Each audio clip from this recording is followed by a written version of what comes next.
Hey guys, welcome back to the channel. This is story about what if Naruto hadn't really been alone part 1. Before I start, please do support for more amazing content and comments for part 2. Do consider to subscribe my channel and share my video to your friends and check out the description as well. Let's start the video. Prologue. Through the darkness and broken glass, I'll come for you. If you only ask, in there I'll stand just for you. Konoha was lit up with many festive lights as the villagers celebrated the fall of the Kyuubi 5 years ago. Everyone was out enjoying the activities, all except for a young orphan and the angry mob trying to murder him. Die, you accursed demon brat! One of the villagers screamed out as they chased the child. He was a tiny, scrawny little thing with filthy blonde hair and pained blue eyes. He had scratches all over and he was clad in nothing but dirty rags. He looked nothing like a demon brat. You'll pay for everything you've done to us. Another voice screamed, earning a frightened whimper from the fleeing boy. Leave me alone! The boy wailed, his heart beating a mile a minute. He was running as fast as his short legs would allow him, running to the one place he'd always felt safe, the Yondame's stone head. Don't let him get away! A particularly malicious villager exclaimed. He'd always been particularly mean to the Jinchuriki whenever the boy had walked around the village before, but the boy hadn't expected him to actually try to kill him. Why are they trying to kill me? I haven't done anything to them, but they all hate me. Naruto thought to himself, tears of fright running down his cheeks. He just wanted to have a little fresh air after having been cooped up in his small apartment all day. He hadn't expected people to react so violently to his presence on his birthday, no less. He came to a skidding halt as he arrived near the edge of the Yondame's head. He panted harshly as his eyes widened in terror. He had hoped to outrun the angry mob on his way to the Hokage mountain, but his hopes had proven fruitless. He shouldn't have expected to outrun them as he was. This is the end for you, Baka Kitsune. The leader of the mob growled maliciously as they all advanced upon the helpless child, not noticing the stirring of angry chakra within the boy's stomach. Naruto stepped back instinctively one step too far as he found himself slipping and falling from the tip of the stone head towards the ground below. The child's scream was silenced as his head struck the edge of the mountain before he began his descent down. The mob cheered at their apparent victory, but the cacophony halted the moment they saw a golden flash blitz past them, leaping after the falling child. That was... The leader began, but his words ended in a hacking cough as he found himself impaled upon an electricity-laced hand belonging to none other than the infamous Hound. Screams filled the air as the ANBU ended the lives of the aggressors at the orders of a pissed-off Sandaime. No one noticed that Naruto's body had never met the ground and had all but vanished. Naruto woke up to the sound of running water. Groaning, he tried to get up but found himself pushed down against the bed. Rest, a baritone voice ordered softly. You've got a bad concussion. Who are you? Naruto asked, unable to see anything. His eyes were so heavy he didn't want to open them. He heard a soft chuckle. I'm a friend, the man said as he cleaned the drying blood off Naruto's head. Sure, it will be alright, he soothed the whimpering child, who didn't appreciate the sharp pain that came with the hot water meeting the nasty cut on his forehead. Why are you helping me? Naruto asked distrustfully. He'd been shown nothing but hostility and hatred from all of the villagers. The only ones who showed him any kindness had been his Irakanaiken, the Sandaime, and a strange, silver-haired masked nin that wandered the village. You have every right to be weary of me, the stranger mused, his voice saddening. You haven't had an easy life and I'm infinitely sorry for that, but I want to take care of you. That is, if you'd let me. You won't hurt me? Naruto inquired in a soft, almost pleading, voice. He felt a soft, gentle caress against his cheek. Of course not, I'd never hurt you, little one, the man declared with conviction in his voice. You are the one most precious to me, never forget that. But why? I don't even know you, Naruto said. You may not, Naruchan, but I know you from the very moment you were born, the man stated softly, running a fond hand through Naruto's blonde locks. Naruto finally opened his eyes, coming face to face with a translucent man who looked like he was in his mid-20s, with strikingly gold hair and loving blue eyes. Naruto was too young to notice the resemblance between the two of them, but he instinctively felt safe around this stranger, something that didn't happen often in his short but lonely life. What do you mean? He finally questioned. The man smiled mysteriously. I'll tell you when you're old enough, he promised before holding his arms out for Naruto. He wouldn't pick him up unless Naruto allowed it, something the boy appreciated greatly. Naruto hesitated for a moment before he allowed himself to be enveloped in the older man's strong arms and carried to the bathroom. What are you doing? Naruto queried, cocking his head to the side cutely. The man in the flame cloak chuckled. You're just full of questions today, aren't you? He mused as he set Naruto onto the floor of the bathroom. We're here to give you a bath. All that running made you very dirty, and that's not good for your injury. You don't want it to get infected, do you? Naruto shook his head, feeling increasingly comfortable with the man in front of him. As the man helped him out of his dirty clothes and into the warm water, Naruto's thoughts couldn't help thinking of all the times he'd been helped by a mysterious guardian angel who had never let himself be seen. The vendors would refuse to allow Naruto to buy any food from them, and he'd go back home starving not long afterwards, he would find a bunch of groceries waiting for him on his counter. He'd be beaten unconscious by the villagers whenever they were angry. He'd wake up in his own apartment with his wounds treated. Anything and everything he needed but denied had been available to his disposal thanks to his mysterious beneficiary. Now looking at the man in front of him, Naruto couldn't help but wonder if he was the one who'd been protecting him for so long. "What's your name?" Naruto asked the man, his innocent blue eyes boring into him. "Minato," the blonde man stated with a gentle smile. "That's a nice name," Naruto complimented, earning a laugh from Minato. Naruto found he liked it. "Naruto's a nice name too," Minato replied. "Given that I was the one who named you in the first place." Naruto flashed Minato a genuine grin, causing Minato to fall even more in love with the little child. He believed that to be impossible. "You're the one, aren't you?" "The one who's been helping me," Naruto said after a few moments of silence. He was being lulled to sleep thanks to Minato's gentle hands. "You're quite the perceptive child, aren't you?" Minato mused as he rinsed Naruto's body, unearthing the soft tan skin that had been hidden behind layers of dirt. Naruto just hummed sleepily, drooping forward. Minato's eyes softened as he removed the groggy Naruto from the bathtub and toweled him dry. "We'll talk in the morning," Minato decided as he carried the boy back to his bed and tucked him in. "You won't leave?" Naruto inquired softly as he snuggled into his covers. "I won't leave you ever again," Minato promised. "I'll always be at your side." Naruto smiled one last time before he drifted off to sleep. Minato leaned over and planted a soft kiss on Naruto's forehead. "Good night, Naruto-chan, and happy birthday," he whispered before he vanished. The seal on Naruto's belly glowed gold for a moment before the light faded away, leaving Naruto alone to slumber the rest of the night away. Chapter 1. Underneath the Underneath. Million miles between our lives can't keep us apart from our grieving hearts, sealed with love. Godspeed, my darling. Come back here, Naruto! Iruka cried, a vein threatening to emerge in his forehead. The 12-year-old pre-genin just laughed mischievously and evaded his academy teacher. For being as short as he was, Naruto was able to stay well in front of the Chunin. Iruka cursed Naruto's speed. It would be a great asset to him in his future as a shinobi, but it was damn annoying right now. "Catch me if you can, Iruka-sensei!" Naruto called out with a fox-like grin on his face as he leapt from rooftop to rooftop. The blonde-haired Minato chuckled as he ran beside his son, unseen by everyone but the said child. "Brilliant work with painting the Hokage's faces," Minato complimented. "Thanks for not doing anything to mine though." Minato had told Naruto the full truth about who he was and why everyone hated Naruto when the boy had been 10 years old, quite a few years since Minato had become Naruto's teacher. Naruto had matured well and was embracing everything Minato taught him. He'd been upset at first, and rightly so, but he forgave Minato quickly. He understood Minato's reasons, and it wasn't like Minato hadn't been there for him to make up for the ceiling. Even more so, the attention-starved child wasn't about to deny himself the father he'd always longed for. Naruto grinned at his father. "No problem," he mentally said.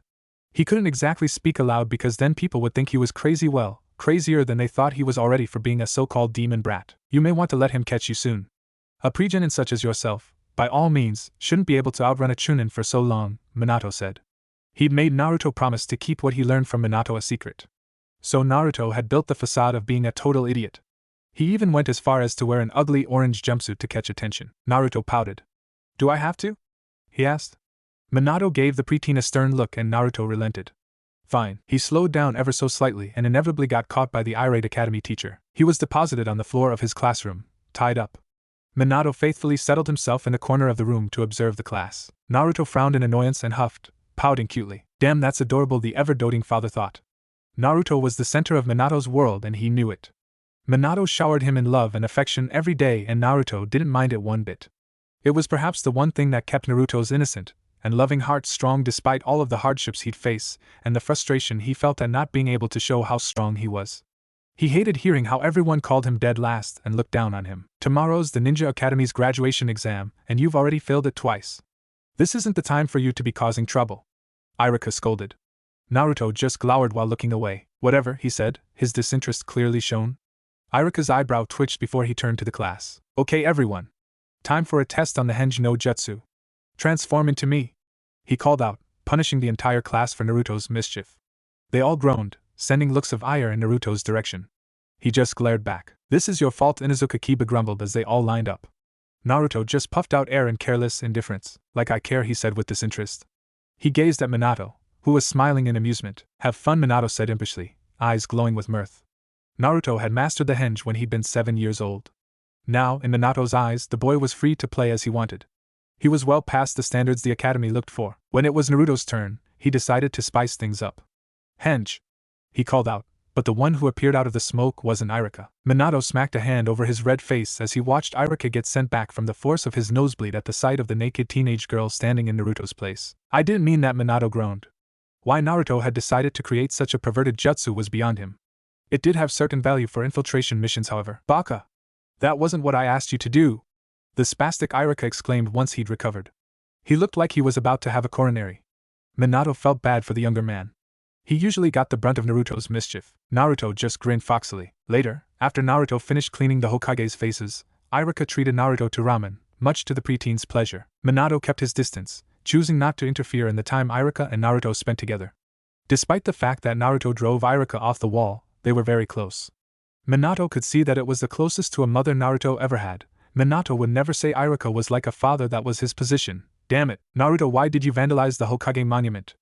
Irika asked the boy curiously as they ate their ramen. You know who they are, right? Of course, Naruto said. If he didn't know, he would have felt really stupid. His own dad had been the youngest Hokage of them all.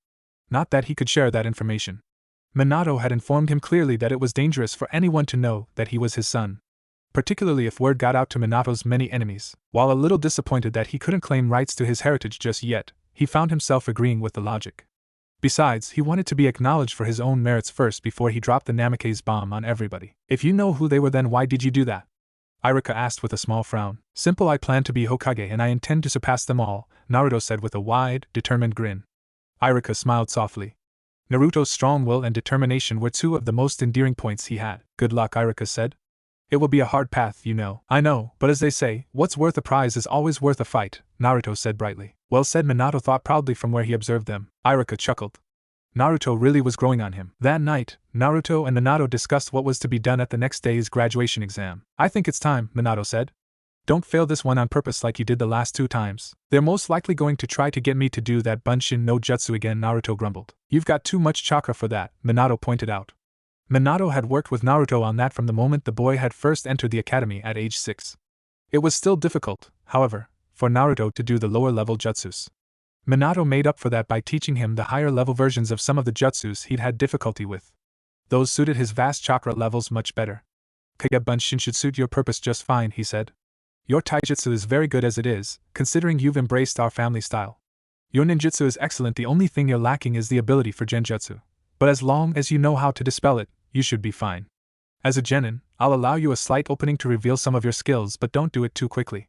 As you ascend through the ranks, you will be able to lower your mask until it no longer exists. You've put a lot of thought into this, Naruto commented, lying on his bed. Of course I have, Minato said.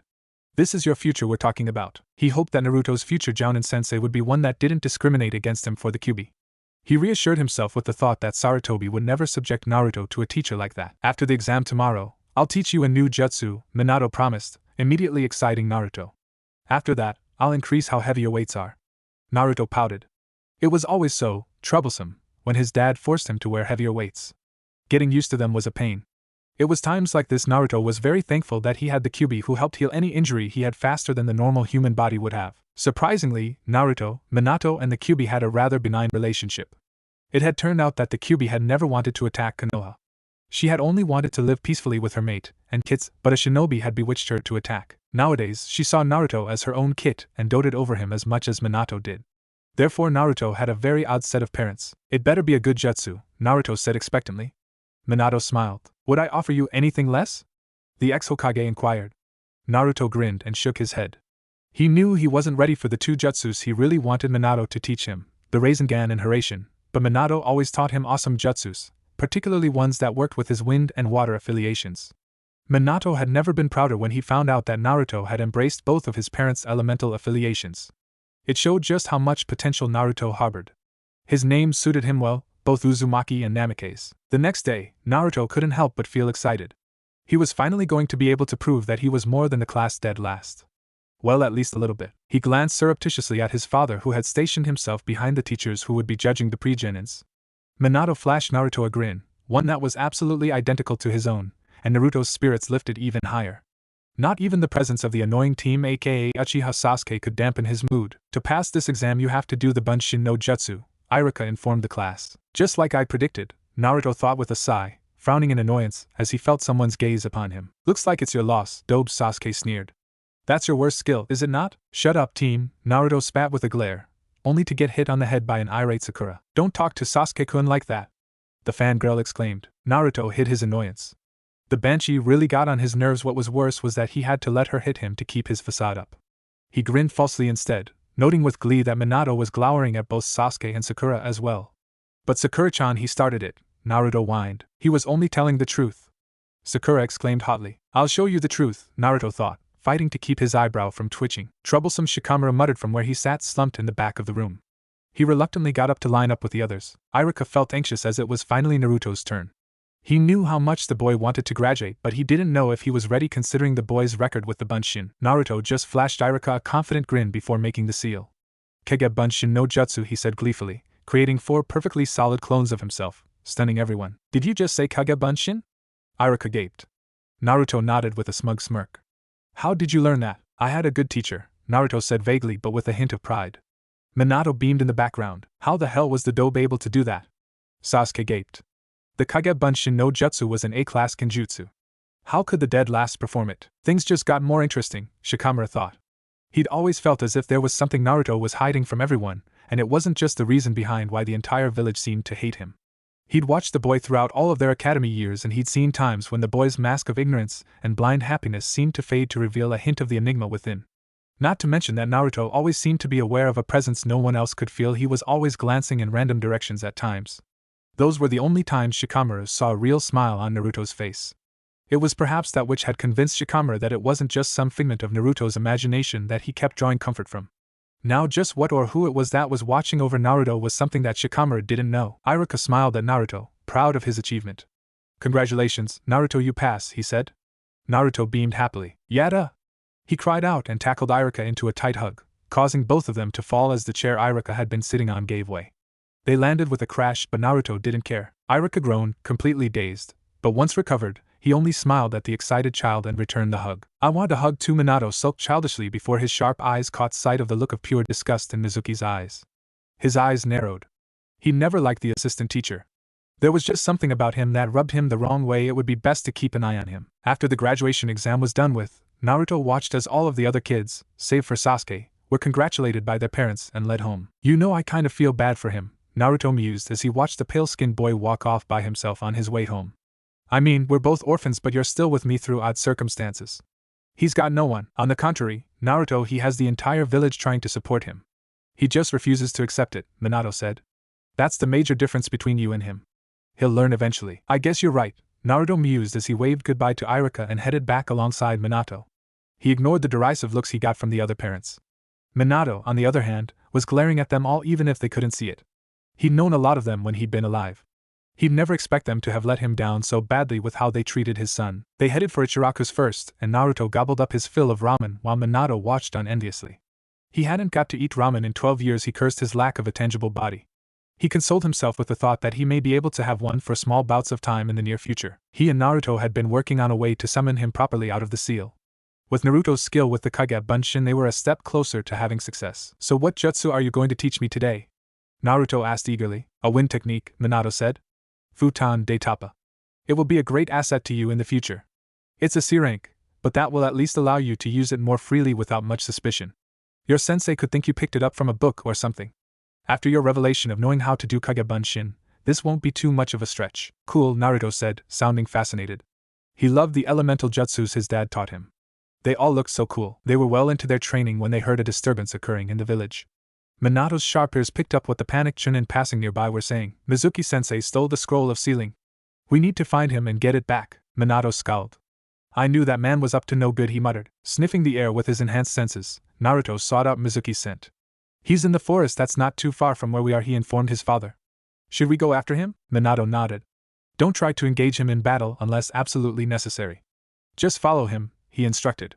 Naruto nodded and quickly ran off. Iruka was in denial. Mizuki couldn't have stolen the scroll. What motive did he have? Mizuki was his friend. Iruka was certain he would have picked up on any odd behavior from the other chunin, but he hadn't. He just entered the woods when he got pinned by a series of kunai. He gasped in pain before looking up to see Mizuki leering down at him. Iruka, Mizuki drawled condescendingly. Didn't I always tell you that running around wearing your emotions on your sleeve would get you in trouble? You were so flustered you weren't even able to dodge my kunai. Coughing out a bit of blood, Iruka looked at Mizuki pleadingly, noting the forbidden scroll in Mizuki's possession. Mizuki, why? Why? Mizuki repeated, perched on a tree branch as he stared at his wounded friend. Because I wanted power, that's why. That was when he heard someone tooting in a reprimanding tone. Power? You're not an Uchiha wannabe, are you? A familiar childish voice rang out. Iruka and Mizuki both whirled around to see Naruto perched across from Mizuki, a mischievous glint in his eyes. Naruto! Get out of here! It's too dangerous! Iruka cried out, panicked. He didn't want the new genin to die at Mizuki's hands. Sorry, no can do, Iruka-sensei, Naruto drawled, dropping down from the branch. If I ran, where would you be? I'm sure Mizuki team over there didn't just hang around here for fun, now did you? He looked at Mizuki pointedly. If you wanted to, you could have been long gone by now. You were waiting for someone and I'm certain it's Iruka-sensei. Since when was Naruto this perceptive?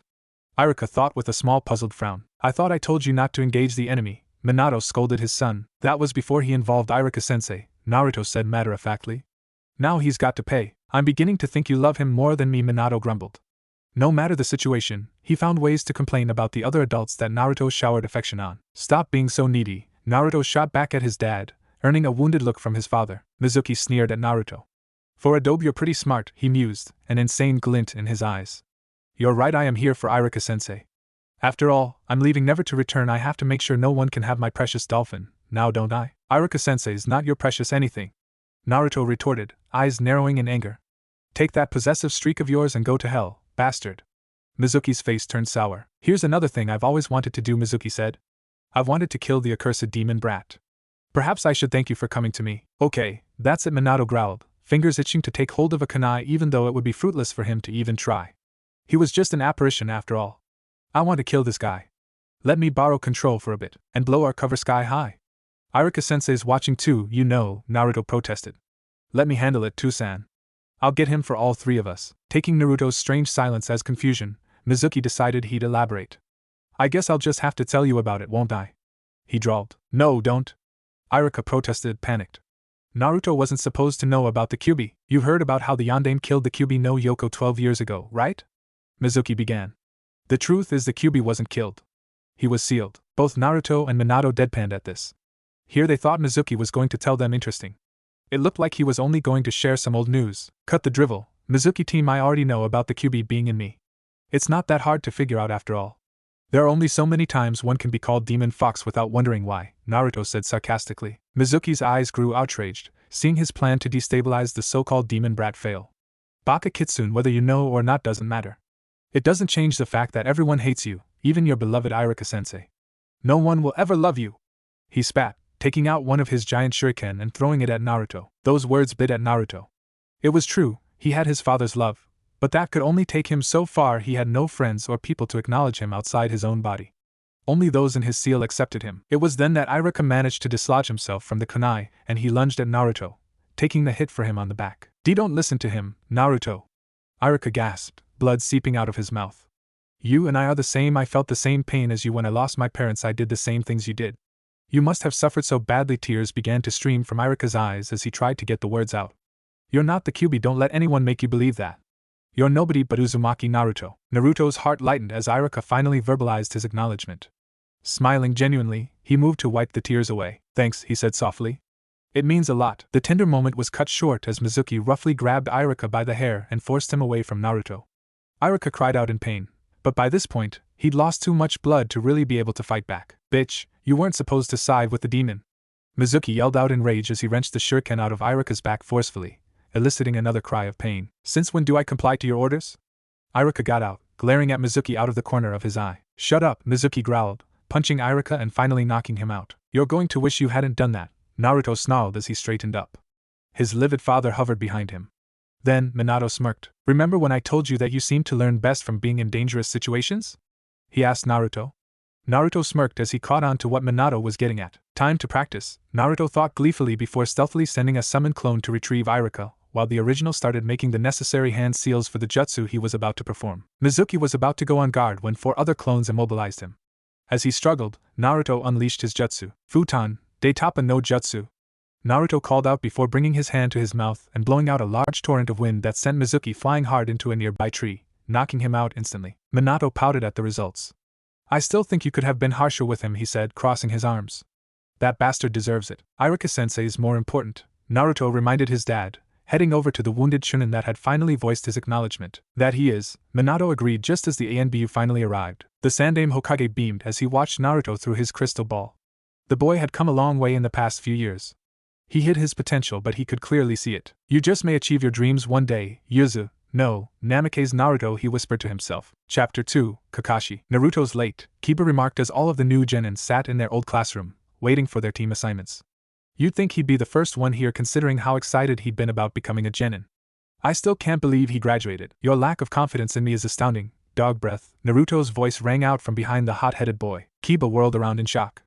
How did he get behind me without me even sensing him? He thought to himself. Naruto smirked at Kiba. What's wrong, Kiba? Cat got your tongue? He teased, stuffing his hands into his pockets. Very funny, Whiskers, Kiba shot back with a scowl. What kept you? I overslept, Naruto lied as he moved to take his seat. He's limping, Shikamaru frowned as he noticed the oddness of Naruto's movements. I wonder what he did. I hate you know that? Naruto grumbled to his dad, who had chosen to stay within the seal for the time being to recover the chakra he'd spent earlier that day training Naruto. You were the one asking for early morning training, Minato pointed out. I may be your father, but that doesn't mean I'll take it easy on you. Yeah, Naruto muttered. You only need to say yeah once. Don't pick up on your father's bad habits. Kyuubi scolded Naruto, ignoring Minato's offended protests. In Naruto's distracted state, he didn't notice Sakura and Ino barreling into the room as they raced to see who got to sit next to Sasuke. Therefore, it came as a surprise when Ino crashed right into him, sending them both on a one-way trip to the ground. Itai, Naruto whined. Falling had really hurt considering Minato had just increased his weights that morning. Damn it, Naruto. Watch where you're going. Ino reprimanded. You made me lose. Now Forehead gets to sit next to Sasuke-kun. Oh, like that's a big loss, Naruto groused under his breath. You're just jealous that all of the girls like Sasuke-kun and not you, Ino exclaimed hotly, banging her hand against Naruto's stomach. Air rushed out of Naruto's lungs upon impact. He glared at Ino before noticing that she was staring at him oddly. What? He asked, feeling unnerved by her intense gaze. It's nothing, Ino denied. He's really toned. How much does he train every day? As much as I enjoy you sitting on me, the others may get the wrong idea, Naruto drawled, smirking at Ino in an infuriating manner. Blushing as she remembered where they were, Ino scrambled off of Naruto and straightened her clothes furiously. She glared down at his grinning form before stomping off. Smooth, Minato stated dryly, amusement rolling off of him in waves. It's not like I planned for that to happen, Naruto defended himself as he struggled to fight the forces of gravity that threatened to drag his weighted body back to the ground. Troublesome, Shikamaru sighed as he stood up to help Naruto. Chuji followed him and together they pulled Naruto to his feet. For someone as skinny as you sure are heavy, Chuji remarked. Look who's Naruto began before Shikamaru silenced him with his hand. You know that word is taboo, the lazy genius hissed quietly. Naruto's sweat dropped. If you three are done fooling around, would you mind taking a seat? Iruka asked the three boys patiently as he finally entered the room. Oh right, Naruto said sheepishly and the three boys headed to their seats. Naruto took the only other seat available, right next to Sakura. She glared at him to show her displeasure, but he only grinned back. They turned to the front as Iruka began to speak. Starting today, you are all real shinobi. However, you're only genin and your real journey is only just about to begin. You will soon be getting missions to help the village and therefore, we're going to assign you to 3-man groups with the Jounin sensei to aid you. As long as you follow his or her instructions, your missions should go smoothly, the Chunin declared. Great, more people to get in my way, Sasuke thought in displeasure. I have to be on Sasuke-kun's team. Sakura gushed mentally. Not that much of a surprise, Naruto thought to himself, growing bored as Iruka began to list names. This feels a little nostalgic, Minato mused. A little over 30 years ago was the day I was put on your godfather's team. You're old, Naruto teased. I'm also dead, Minato pointed out. Age doesn't matter anymore for me. I'll remain eternally young until the day the Shinigami claims us all. Naruto didn't get a chance to say anything back because he chose then to pay more attention. He didn't want to miss out on his team assignment. Uzumaki Naruto, Haruno Sakura and Uchiha Sasuke will be on a team together under the guidance of Hatake Kakashi, he read out. Naruto looked out of the corner of his eye to see how his new teammates reacted. As expected, Sakura looked both excited and chagrined while Sasuke remained emotionless. So predictable. Kakashi's your teacher? Minato mused. Can't say I'm all that surprised. I'm not all that happy with my teammates, Naruto mused. A fangirl and the guy with the biggest stick up his butt. You'll have to deal. Try to get along with them. You know that teamwork is key, Minato pointed out sagely. What else can I do? Naruto snorted. It's not like my protesting will change anything. Observe. Naruto shot up out of his seat with a glare on his face. Iruka-sensei. Why does a great shinobi like me have to be with Sasuke team? he whined, pointing a finger at Sasuke forcefully. Sasuke glared at Naruto silently. The boy was so annoying. Iruka looked at Naruto sternly. The teams were made to balance all of the genin out. Out of all of you, Sasuke scored best, while you scored dead last. Naruto flushed as the other genin snickered at him before he huffed and sat down. See, what did I tell you? Naruto commented wryly. I never argued against the fact, Minato responded simply. Brilliant acting though. Thanks, Naruto grinned. What are you smiling about? Sakura frowned. You were just complaining a minute ago. Naruto just raised an eyebrow. Iruka-sensei already said arguing over this was futile, so why make a big deal about it? That would be pointless. Therefore why shouldn't I smile? Sakura stared at Naruto. The boy was acting awfully mature for one who was usually so hyperactive. Maybe there was more to him than she'd once thought. Teammate consists of Hyuga Hinata, Inuzuka Kiba, and Aburame Shino. Your Jounin-sensei is Yuhi Kurinai. Iruka informed them. Kiba whooped excitedly, grinning at his teammates. Hinata smiled shyly while Shino simply remained stoic. Hinata met Naruto's eyes and the kitsune beamed at her encouragingly. He and Hinata had become good friends.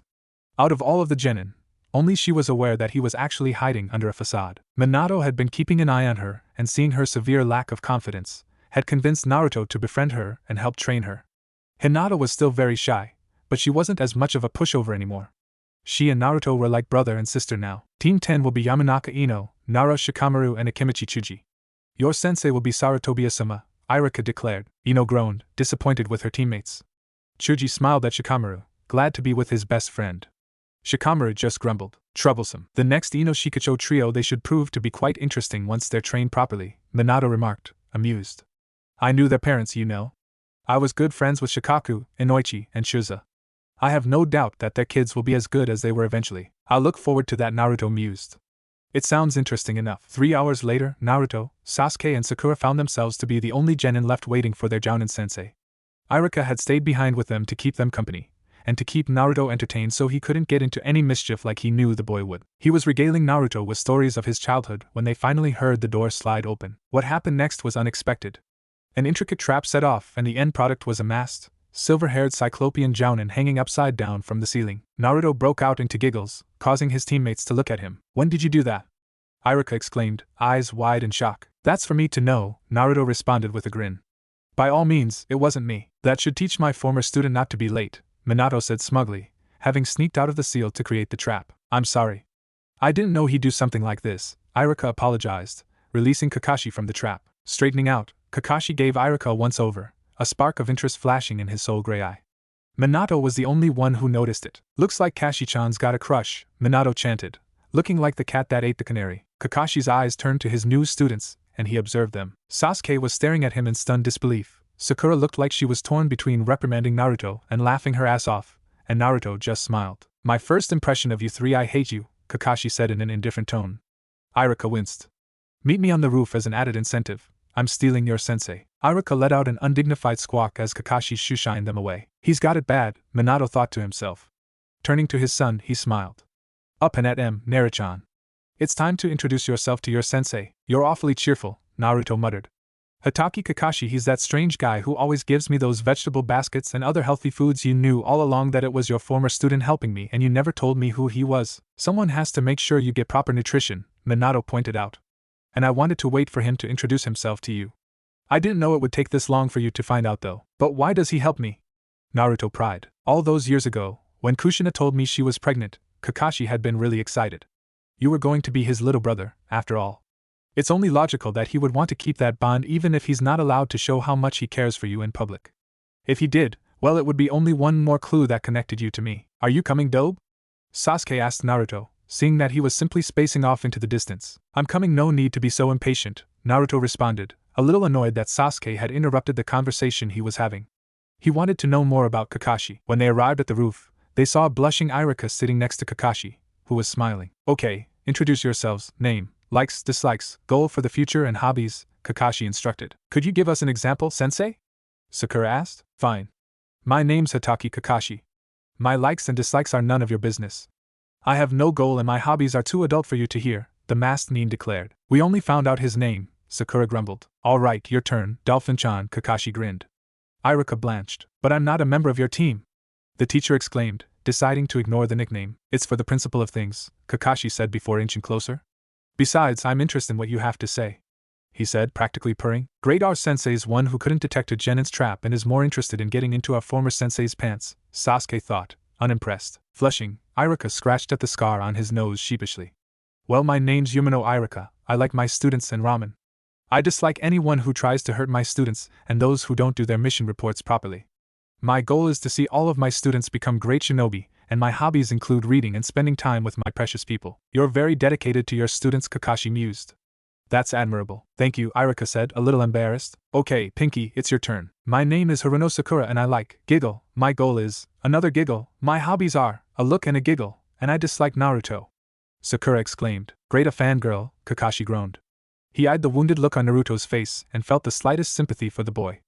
Okay, next would be Mr. Tall, Dark and Broody, Kakashi said, eyes on Sasuke. I dislike many things and like very little, Sasuke declared, looking as stoic as ever. I don't have a goal as much as an ambition to kill a certain man and to revive my clan. I had a feeling he was going to say that, Kakashi thought with a sigh as he ran a hand through his hair before turning to Naruto. Your turn, Blondie. A slight pang went through Kakashi at the sight of the boy. He looked so much like his sensei. The name's Uzumaki Naruto, the orange-clad genin declared. He swore to himself that he'd grow strong enough to be able to take his dad's last name like he had long since desired. I like Iruka-sensei, Sarutobi-ji-chan, ramen and pranking. I dislike the 3 minutes for ramen to finish, and those who judge people for something that's not under their control. My goal is to be the greatest Hokage in the history of Konoha and be acknowledged by everyone, and I'm Namake's Minato, also known as the Yondaime Hokage. I like my son, all those in Konoha who don't judge him for what's inside him. I dislike all the ignorant bastards who think he's the Kyuubi. My goal is to help my kid become the greatest shinobi in all 5 great nations. My hobbies include training with Naruto, making fun of my former student, and kicking the ass of anyone who looks at my kid the wrong way, Minato said to amuse Naruto. Naruto snickered, earning himself a few odd looks. He's grown in an interesting way, Kakashi thought, thinking back to how Naruto had been treated all through his life. He'd been the main A and B watching over Naruto as the years had gone by. He'd taken care of all of the people who had attacked Naruto, and made sure they'd regretted it. Whenever he'd gone to ensure that Naruto was safe and taken care of, he'd found that someone else had already taken care of the boy. As the years had gone by, Kakashi tried to figure out who Naruto's guardian angel was, but whoever it was, he was good at covering his tracks. Okay, he started out. Tomorrow, we start our duties as shinobi, but we have to do one thing first, survival training. But we did that during the academy. Sakura exclaimed, sounding displeased. This isn't like your academy training, Kakashi said. I'm your opponent this time. He began to chuckle. What's so funny? Naruto asked, raising an eyebrow. You're all going to freak out the former A and B, you declared. About what? Sakura inquired curiously. Iruka looked guilty for having kept this a secret from them, but that was how things went. 27 of you graduated from the academy, but only 9 of you will remain as genin. The others will return to the academy. You have a 66% chance of failing this test of mine, Kakashi stated. He chuckled at their stunned looks. I told you that you would freak out. Well, this is a twist, Naruto remarked. But we worked so hard. If this is the real test, then what was the point of graduating? He exclaimed. That was just to select the ones who have a chance at becoming genin. You'll show your real skills tomorrow during the training. Bring all the tools you have and don't eat breakfast. You'll just throw it all up, Kakashi instructed. That's it for today. Be at the training grounds at 5 in the morning. With that, he disappeared. This is a bummer, Naruto pouted, crossing his arms. Iruka ruffled Naruto's hair affectionately. You'll do fine, he assured the boy. Now how about we go for ramen? Awesome! Naruto cheered. Iruka smiled at Naruto's enthusiasm and they went on their way. Later, as Naruto headed to his and Minato's private training area, Minato started telling of what he planned to do for Naruto's training. I'll be increasing your weights tonight, Minato said. Naruto groaned. Again? He whined. Minato grinned and ruffled Naruto's hair. Yes, again. There's no real reason for you to whine. You'd get used to them fast enough. Q-chan helps you out enough with that as it is. I'm the great queen of the bijou. How dare you call me Q-chan? The fox demon finally spoke out for the first time in the last few days. You're the surrogate mother to my kid, why can't I call you Q-chan? Minato teased. The demoness nearly went ballistic. Call me that again. I dare you! Kyuubi growled, hackles raising. Come on, Tusan, leave her alone, Naruto said, playing the mediator. Yes, Minato, listen to the kid, Kyuubi purred, wrapping her tails around her beloved child as Naruto and Minato entered his mind. Naruto's mind looked like a large open field with a huge den. It used to look like a sewer back when he'd first met the Kyuubi when he'd been 10, but after he learned the truth behind the attack and he got to know the female demon lord, the scenery changed to a nicer one with no cage or sewer. Ever since then, the Kyuubi had absolutely adored the child. Minato didn't mind the change either. It beat being stuck in a cage even if he did manage to sneak out. It's time for you to be exposed to more of my chakra kit. The more you grow used to it now, the better you can use it later on, Kyuubi declared. Naruto pouted. Fine, he said.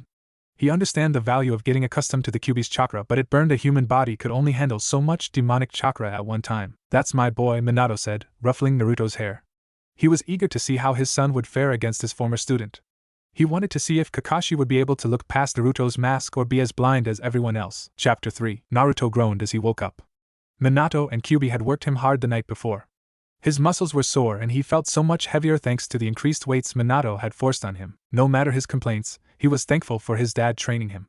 Minato had taught Naruto to read and write when he was 5, taught him chakra control up until he was 8, which definitely helped Naruto out in the long run, and then helped smoothen out the things he was taught from the academy before teaching him family-specific things. Naruto just wished Minato had done it earlier. Getting used to the new weights would make the test even harder. Think of it this way, Naruto, you won't have to worry about your mask breaking anytime soon, Minato said as Naruto moved about getting dressed. He was about to go out the door.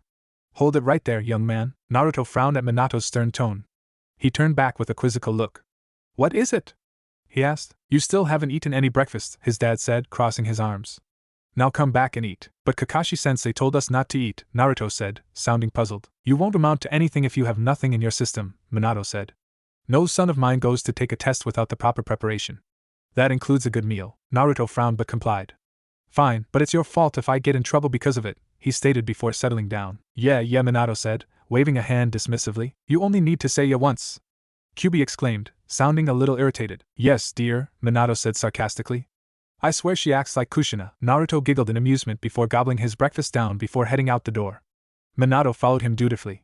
He wasn't going to miss this for the world. It took Naruto some time to get to the training field as he wasn't able to move as comfortably as he normally was able to do thanks to the weight. By the time he got there, Sakura and Sasuke had already been waiting there for a while. You're late, Sakura scolded Naruto. What if Kakashi-sensei had gotten here already? But he's not here now, is he? Naruto pointed out as he started out doing his stretches. He could at least try to get used to his weights a little more before the test started. Sasuke and Sakura stared at him blankly before shrugging their shoulders and going back to what they'd been doing. Sakura had been fangirling over Sasuke and Sasuke hadn't been paying her even a bit of attention. It was nearly 2 hours later before Kakashi finally arrived. Good morning, he greeted brightly. You're late. Sakura and Naruto shrieked simultaneously. Sorry, but a black cat crossed my path and I had to go the long way, Kakashi said. Liar! Both genin yelled indignantly. Taking a leaf from Obito's book, I never thought I'd see the day, Minato thought, shaking his head at his former student. Waving off the genin's anger, Kakashi put an alarm clock on one of the wooden training posts and set it for noon. Okay, here's the deal, he said, taking out 2 small silver bells. I set the clock for noon. You have from now until then to get these bells from me. Those who don't have a bell by noon get no lunch. Not only that, but I will eat your lunch right in front of you. Almost on cue, Sakura and Sasuke's stomachs growled loudly. Kakashi noticed instantly that Naruto's hadn't. Looked like someone didn't listen to my suggestion, he thought. There are only 2 bells, so one of you will be tied to the post for sure. The one who doesn't get the bell fails and will be sent to the academy, Kakashi said, his eyes dead serious. You can use whatever you like against me. You won't succeed, however, unless you come at me with the intent to kill. But we could hurt you, Sakura protested. Naruto chuckled, sounding amused. Sakura turned to him with a glare. What's so funny? She demanded to know. He's a jounin, Sakura-chan, he pointed out. We're only genin. The idea of us actually being able to give him more than a few small bruises is laughable. He's got more common sense than he lets on, Kakashi thought to himself. He looks and acts like an idiot, but there seems to be more to him. It looks like Kushina-san's not the only one influencing his personality, sensei. But he didn't even detect that trap yesterday, Sakura commented, crossing her arms. I'm sure he could have if he'd tried, Naruto drawled. Albeit, it wasn't a genin who set it up but a Kage. You seem to have a lot of faith in me for not even knowing me, Naruto, Kakashi mused, looking at the boy he had in his mind deemed as an adoptive little brother from the moment he'd laid eyes on him that fateful day 12 years ago. Yohataki Kakashi, one of the elite jounin of Konoha, trained by one of the best shinobi this village has ever seen, Naruto pointed out. At Kakashi, Sakura and Sasuke's surprised looks, he quickly defended his knowledge. I did a little research. I spend a lot of time with Sarutobi-ji-chan after all. You learn a lot in that office. Thanks for the compliment, Minato beamed. You're a very interesting little boy, aren't you? Kakashi remarked. I take it you've acknowledged me then? They all nodded. Kakashi smiled. Great, then you may begin, he said. Instantly, the 3 genin hid. A good start, Kakashi thought, getting on guard as he waited to see what they would do. Okay, this test doesn't make much sense, Naruto thought to himself. We're put in a 3-man block for a reason, so why would Kakashi-sensei try to split us up like this? Didn't Toussaint teach him how he believed those who broke rules were scum but those who abandoned their teammates were worse than scum? Naruto continued to think before his eyes widened as realization hit him. Unless he wants us pitted against each other to see if we could work as a team despite all of that. Minato watched proudly as Naruto realized the true purpose of the test. Go for it, kiddo, he thought. Naruto summoned 2 clones to seek out Sakura and Sasuke while he himself headed to where Kakashi was. He'd distract him while his clones relayed his message to his 2 teammates. The most important skill in ninja is the ability to hide oneself, Kakashi said, eyes locating where his students were located. They seem pretty well hidden. He spoke too soon as Naruto burst out in front of him with a glare on his face. Come on and face me like a man, Naruto demanded. Kakashi's sweat dropped. Naruto had seemed to have so much promise. Idiot, Sasuke thought with a shake of his head. There's something off about you, Kakashi sighed, not looking impressed. The only thing off is your haircut, Naruto retorted, lunging for Kakashi with a kunai in hand. And the mask is in place, Minato said, eyeing how Naruto's movements were just a little abnormal due to the weights. It was better than before. He was already beginning to adjust to them. Minato turned to Kakashi. Can you see past it, Kakashi?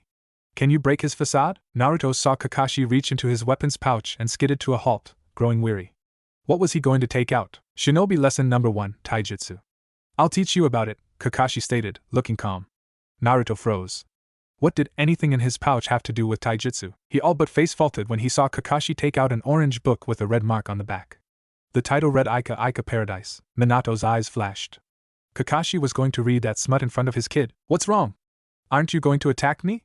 Kakashi taunted as he began to read. What's with the book? Naruto asked incredulously.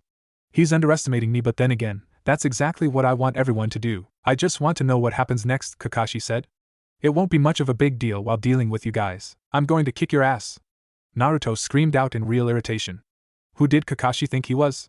He could at least act like he was taking this seriously. I think Kakashi deserves a rightful ass-kicking this round, Minato mused, observing from the seal. Considering that Naruto had brought out some clones, he had multiple views to look from, so he was keeping an eye on Sasuke and Sakura. Naruto basically had himself his own personal surveillance system. Naruto lunged at Kakashi, sending a punch his way that Kakashi blocked. The Jounin frowned. That hit was awfully hard for a genin, he thought, not realizing that the added impact was due to the hidden weights. He quickly ducked as Naruto aimed a kick for his head. Naruto aimed another punch at Kakashi, only for the Jounin to vanish. He stiffened as he sensed a presence behind him. A shinobi isn't supposed to be caught from behind, Baka, Kakashi drawled. His hand position is the tiger seal? Is he going to use a jutsu against Naruto? Sakura thought in horror. That's the fire seal, he's completely serious about this, Sasuke thought, frowning. Naruto! Run away! You're going to get killed! Sakura cried out, eyes wide in panic. Naruto turned his head slowly, eyes wide in shock. Too late, Kakashi said gleefully. Konoha Ancient Supreme Technique, Senin Jairoshi. Naruto screamed out in pain as he was sent through the air and into the water. That was just a poke to the ass, Sakura thought, completely unimpressed. They're both idiots, Sasuke mused. That was MY technique. Minato exclaimed in disbelief. Oh shit, Naruto thought as he struggled to emerge from the water. These weights are too heavy, he was being dragged down rapidly. He wasn't able to push himself up fast enough to overcome his downward path, and it was getting even harder to move his limbs even enough to try to remove the weights. How can we be expected to beat a Jounin? It's so unfair, Sakura thought, feeling disheartened. Now to find the others, Kakashi thought before disappearing. Sakura had been worried about Sasuke, so she had gone to search for him. She froze when she saw Kakashi reading nearby. Good he didn't see me, Sakura thought. Sakura, behind you, a voice declared. Sakura turned around to see Kakashi. Making a hand sign, Kakashi disappeared in a flurry of leaves as he caught Sakura in his enjutsu. She screamed loud and hard as she succumbed to it, falling unconscious. Perhaps I was too hard on her, Kakashi mused. Now to find Sasuke. Damn straight you were! Minato yelled in outrage before realizing something with a faint bit of horror. Naruto hasn't emerged from the water yet. Shit! Kakashi frowned in puzzlement when he heard a strange splash. It didn't sound like someone coming out of the water. It was more like someone diving in. It wasn't Naruto, Sasuke, nor Sakura, who was still unconscious. So who was it? Pushing it aside for now, he went after Sasuke. That was Sakura screaming, Sasuke realized as he recognized the scream. Shinobi lesson number 2, Genjutsu. Sakura fell for it all too easily. Kakashi's voice rang out from the periphery. Of course she'd fall for that, Sasuke thought. But I'm different than the other two. Say that after you have a bell, Sasuke-kun, Kakashi said, still reading his book as he leaned against a tree behind Sasuke. Facing off against Kakashi, Sasuke glared. Minutes later, Kakashi finished with his current opponent. Doton Shinjuzanshu no Jutsu. Kakashi called as he pulled Sasuke down until only his head was still above the ground. Jaya! Sasuke yelled. Kakashi kneeled in front of him. Shinobi lesson number 3, Ninjutsu. You're already ahead of the others in that aspect, Kakashi mused. It was then that he saw an eerie golden-yellow glow coming from where he'd left Naruto frowning. Kakashi went to investigate. A few minutes earlier, damn Kakashi, he didn't even wait to see if Naruto came out. Minato cursed his former student as he grabbed Naruto, who was struggling even to make a rational thought as his oxygen supply ran low. Sorry to interfere, Naruto, but looks like Two-san's got a former student to punish. With that, Minato's consciousness took control of Naruto's body, and a golden-yellow light began to emerge, saturating all of the water. What's going on? Kakashi wondered as he stared at the eerily glowing water. He went on guard as he saw something, or rather someone, emerge from the water. A crown of spiky golden hair became visible as the man emerged. Kakashi was floored. Right in front of him was the Yondaime Hokage himself, dressed like he had been the night of his death, down to the infamous flame cloak. He was standing on the surface of the water, and he wasn't happy. Kakashi Minato snarled as he glided off the water and to the stunned Jounin, grabbing him by the collar of his flak jacket. You've got some explaining to do, Sakura yelped as water was splashed onto her, waking her up. Spluttering, she looked up to see a grinning Naruto. Wake up, Sleeping Beauty, he said gleefully. Sakura glared at him. She attempted to punch him, but he dodged to the side. Watch it, Sakura-chan, or I'll be dispelled, he informed her matter-of-factly. Huh? Sakura said, confused. I'm just a clone. Naruto sent me to find you to explain his plan, the clone said. What plan? Sakura inquired. Here's the deal. Sasuke grunted as he tried to get out of the hole he'd been buried into. Looks like you need some help, Naruto remarked as he knelt in front of Sasuke. The Uchiha glared scathingly. I don't need help from the class dope, Sasuke huffed. Naruto raised an eyebrow. You're stuck in the ground up to your head with barely any room to move, the kitsune pointed out. It sure looks like you need help. I'll do fine without you, Sasuke growled. Naruto stared at him, unimpressed. It pissed Sasuke off. Fine, be stubborn. Just so you know, by refusing my help, you're ensuring our failure, Naruto pointed out. No, only yours, Sasuke shot back. Naruto snorted. Are you that stupid, team? Naruto queried. This test is about teamwork. We all pass or we all fail. It's as simple as that, Sasuke growled as he considered Naruto's words. As much as he hated to admit it, Naruto was right. Fine, he muttered quietly. Naruto's ears perked. What was that? I couldn't hear you, the foxchild said, holding a hand to his ear. I said fine, Sasuke said a little louder. I still can't hear you, Naruto sang. A vein twitched in Sasuke's forehead. I said fine, dope. Get me out of this hole. He finally roared. Naruto's amused laughter filled the air. You didn't have to yell, he teased before making a familiar hand seal. Kage Bunshin no Jutsu. What the hell is going on? Is this some sort of trick? Kakashi gaped as he dodged Minato's angered strikes, but only barely. He'd unveiled his Sharingan in hopes of unearthing the trick behind the imposter, but the longer he fought him and observed him, the more he felt as if the man in front of him wasn't a fake. Coming late to team meetings, reading smut in front of the children, not even taking them seriously while they're trying their best to succeed. What the hell has gotten into you? Minato reprimanded, eyes ablaze as he knocked Kakashi back with a roundhouse kick. Kakashi stumbled backwards, not getting enough time to recover before Minato was on him once more. I will not have you turn into my sensei. Do you hear me? Minato dragged out the words, reinforcing each one with a punch. Despite his shock and the pain, Kakashi could only think one thing. He's pulling his punches, he thought. Never mind the fact that he was being beaten into the ground by someone who was supposed to be dead. It was as Kakashi was still off guard that a red and blue blur passed by him on each side, and he suddenly found himself missing the two bells. Sasuke and Sakura smirked as they showed the bells while they flanked a smug Minato's side. With an impish grin, Minato disappeared in a puff of smoke, revealing Naruto. Kakashi blinked.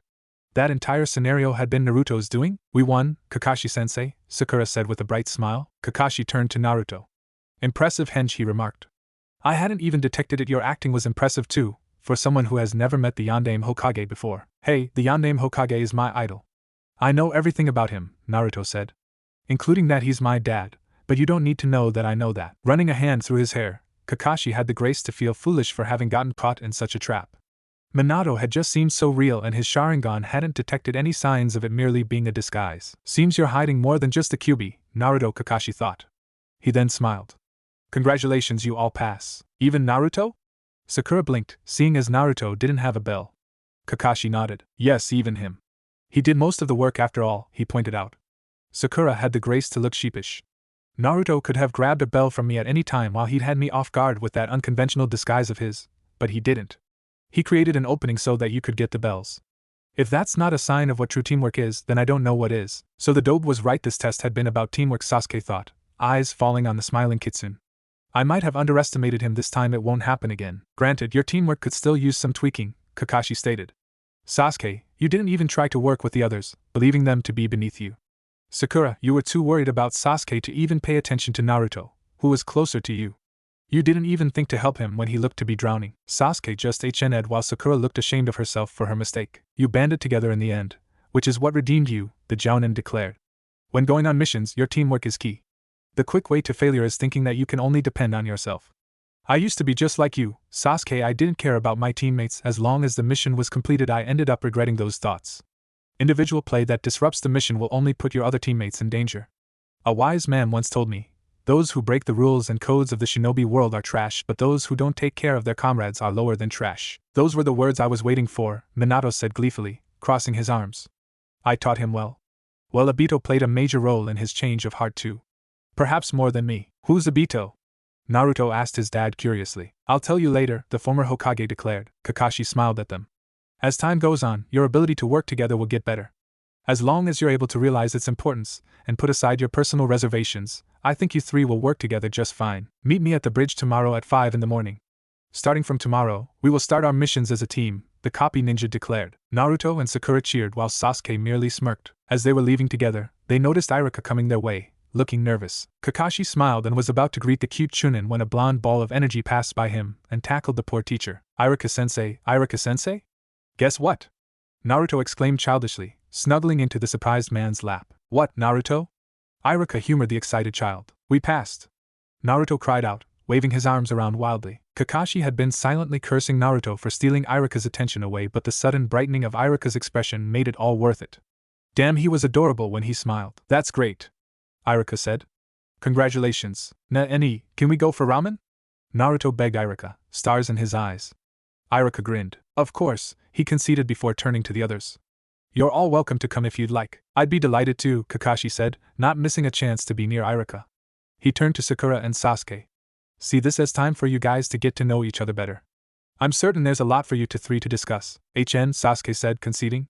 Sakura agreed as well, seeing that Sasuke was going. As they got to Ichiraku's and made their orders, Kakashi turned to Iruka. So, Iruka-sensei, anything I should know about these three troublemakers? He inquired with a smile as he engaged the other teacher in conversation. That was an interesting move you made back there, Sakura reluctantly complimented Naruto as they ate. Naruto looked at her curiously. What move? He asked her curiously. Turning yourself into the yondaime, Sakura said. How did you know that it would work? I said it before, didn't I? Kakashi-sensei had been taught by one of the best shinobi in Konoha. That was the yondaime. So I figured, what better to throw him off than the spontaneous sighting of his former sensei. So it was a wild guess? Sasuke declared, raising an eyebrow. Pretty much. I'm glad it worked, Naruto said, grin widening. Sasuke and Sakura sighed. Once a dobe, always a dobe, the Uchiha said. What would you have done if that hadn't worked? I would have come up with something else, I guess, Naruto said. And don't call me dobe, Yuzuru Tankaki, Sasuke retorted, making Naruto glare at him. At least I wasn't stuck up to my head in the ground. He shot back, earning a scathing glare from Sasuke.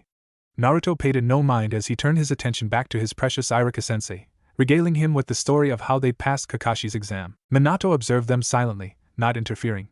Naruto would enter the shinobi world for real now. He had to think of how he would go about teaching Naruto everything he needed to know for the future. As much as Minato would love to go protecting Naruto forever, Naruto would need to be independent and able to stand on his own 2 feet. Don't worry so much, he'll be fine, Kyuubi told Minato. He's our kid after all. Yeah, you're right, Minato agreed, watching his son with pride. Chapter 4. A C-rank mission. Naruto sulked as he sat in the mission office, watching the daimyo's wife coddle her miserable cat, Tora. I really hate that cat, he hissed, wiping blood from one of the scratches he'd earned from the feisty animal. You'd think you'd be good with animals, Whiskers, Ino chirped as she and her team clambered into the office. Hi, Sasuke-kun.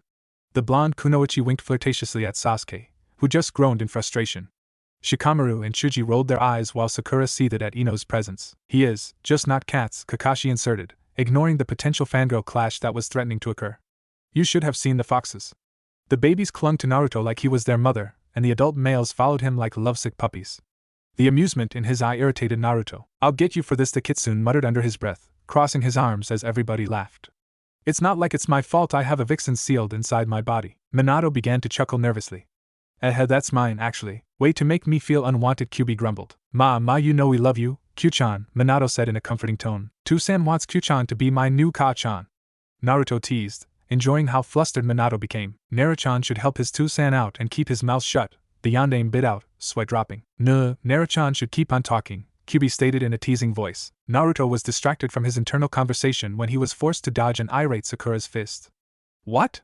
He asked her with a raised eyebrow. Listen when the Hokage is talking to you. She scolded him. You were just standing there with that stupid goofy smile on your face. Naruto merely stuck his tongue out at Sakura playfully before turning to the Sandaime and Irika. So you were saying something? He asked. Sarutobi sighed. I was giving you an option. Either you can continue D-rank missions in your separate teams, or you can do a C-rank mission alongside Team 10.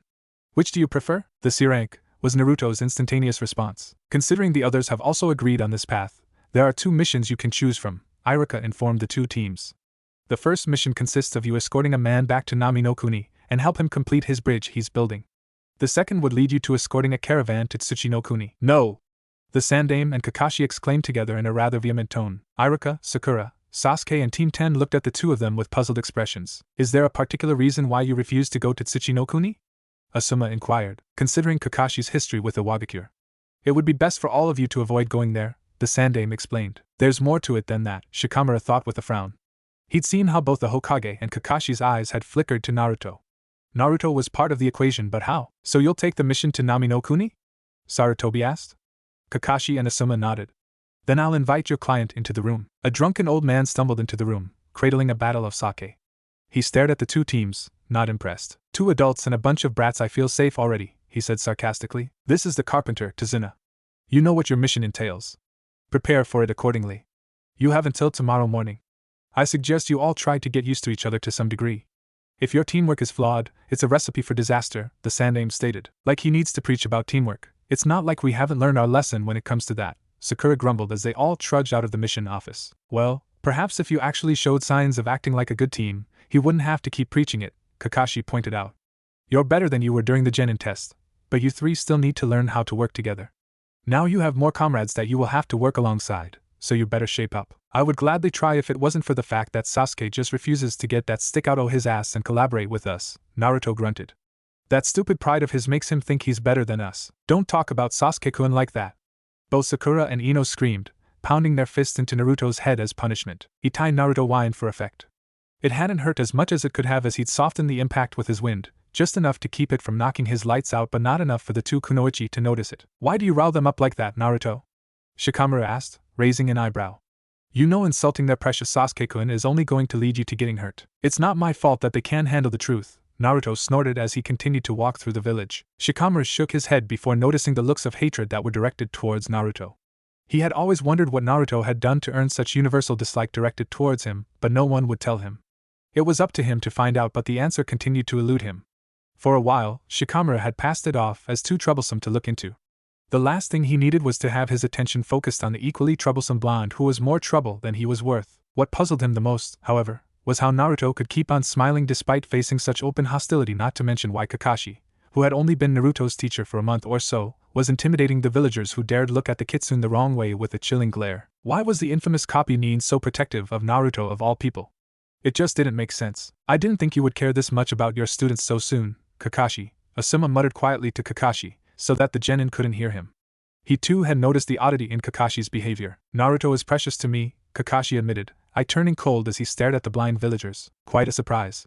I had figured the Uchiha would have been your favorite student, Asuma commented. I will pay attention to him, but only out of duty, Kakashi said, thinking of Obito. So where are we going, Asuma-sensei? Chuji asked curiously. To meet with Kurinai-sensei, the bearded Jounin-sensei exclaimed. She will want to know about this mission. He glared as he heard Kakashi cough whipped under his breath. I can say hi to Hinata-chan. Naruto cheered, glad that he could finally see his sister again. Excited to see your girlfriend, Whiskers?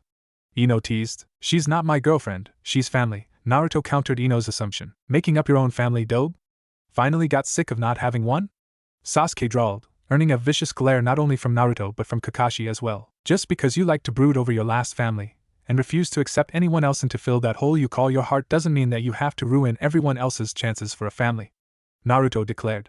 Sasuke glared before lunging at the kitsune, only to get flung away by a large gust of wind. There it is again, Kakashi thought with a frown.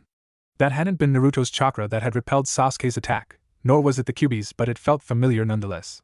He pushed the niggling thought that was trying to make itself known into the back of his head. It couldn't be his chakra, he was dead. That's enough out of you two, Asuma said, sounding disapproving of the argument between the two teammates. He turned to Kakashi. For someone who values teamwork so much, Kakashi, you certainly aren't enforcing it. They're normally good at keeping their arguments out of their shinobi work, Kakashi said, sending a warning look to the two chastised genin. It's not like I was the one who retaliated, Naruto mused. Minato had the grace to look a little sheepish. He was out of line. Minato justified his actions. He was furious with Sasuke for his callous talk of Naruto's family. The group walked in silence until the point that they arrived at the training grounds where Team 8 was currently working. Hinata-chan! Naruto cheered as he approached the shy Hyuga girl. She smiled at him softly. Hello, Naruto-kun, she greeted.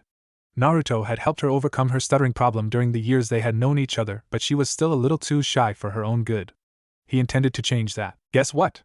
We're going on a C-ranked mission with Team 10. It's about time that Hokage-chan let us go.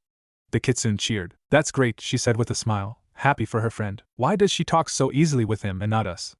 A put-out Kiba asked as he joined Sasuke, Sakura, Shikamaru, Ino and Chuji on the sidelines alongside Shino. Well, they were friends during our days at the academy, weren't they? Chuji pointed out. When Naruto wasn't causing trouble with us, he spent his time with her. Oh yeah, Kiba remarked, still looking a little envious. Naruto and Hinata caught up with each other for a while before the presence of a newly arrived Nin. Hinata-sama, your father requests your presence back at home, Niji said coldly, staring at Hinata as if she was lower than dirt. Naruto glared at him. He hated how mean Niji had always been to Hinata. Hi, Niji and I-san, Hinata acknowledged with a bow.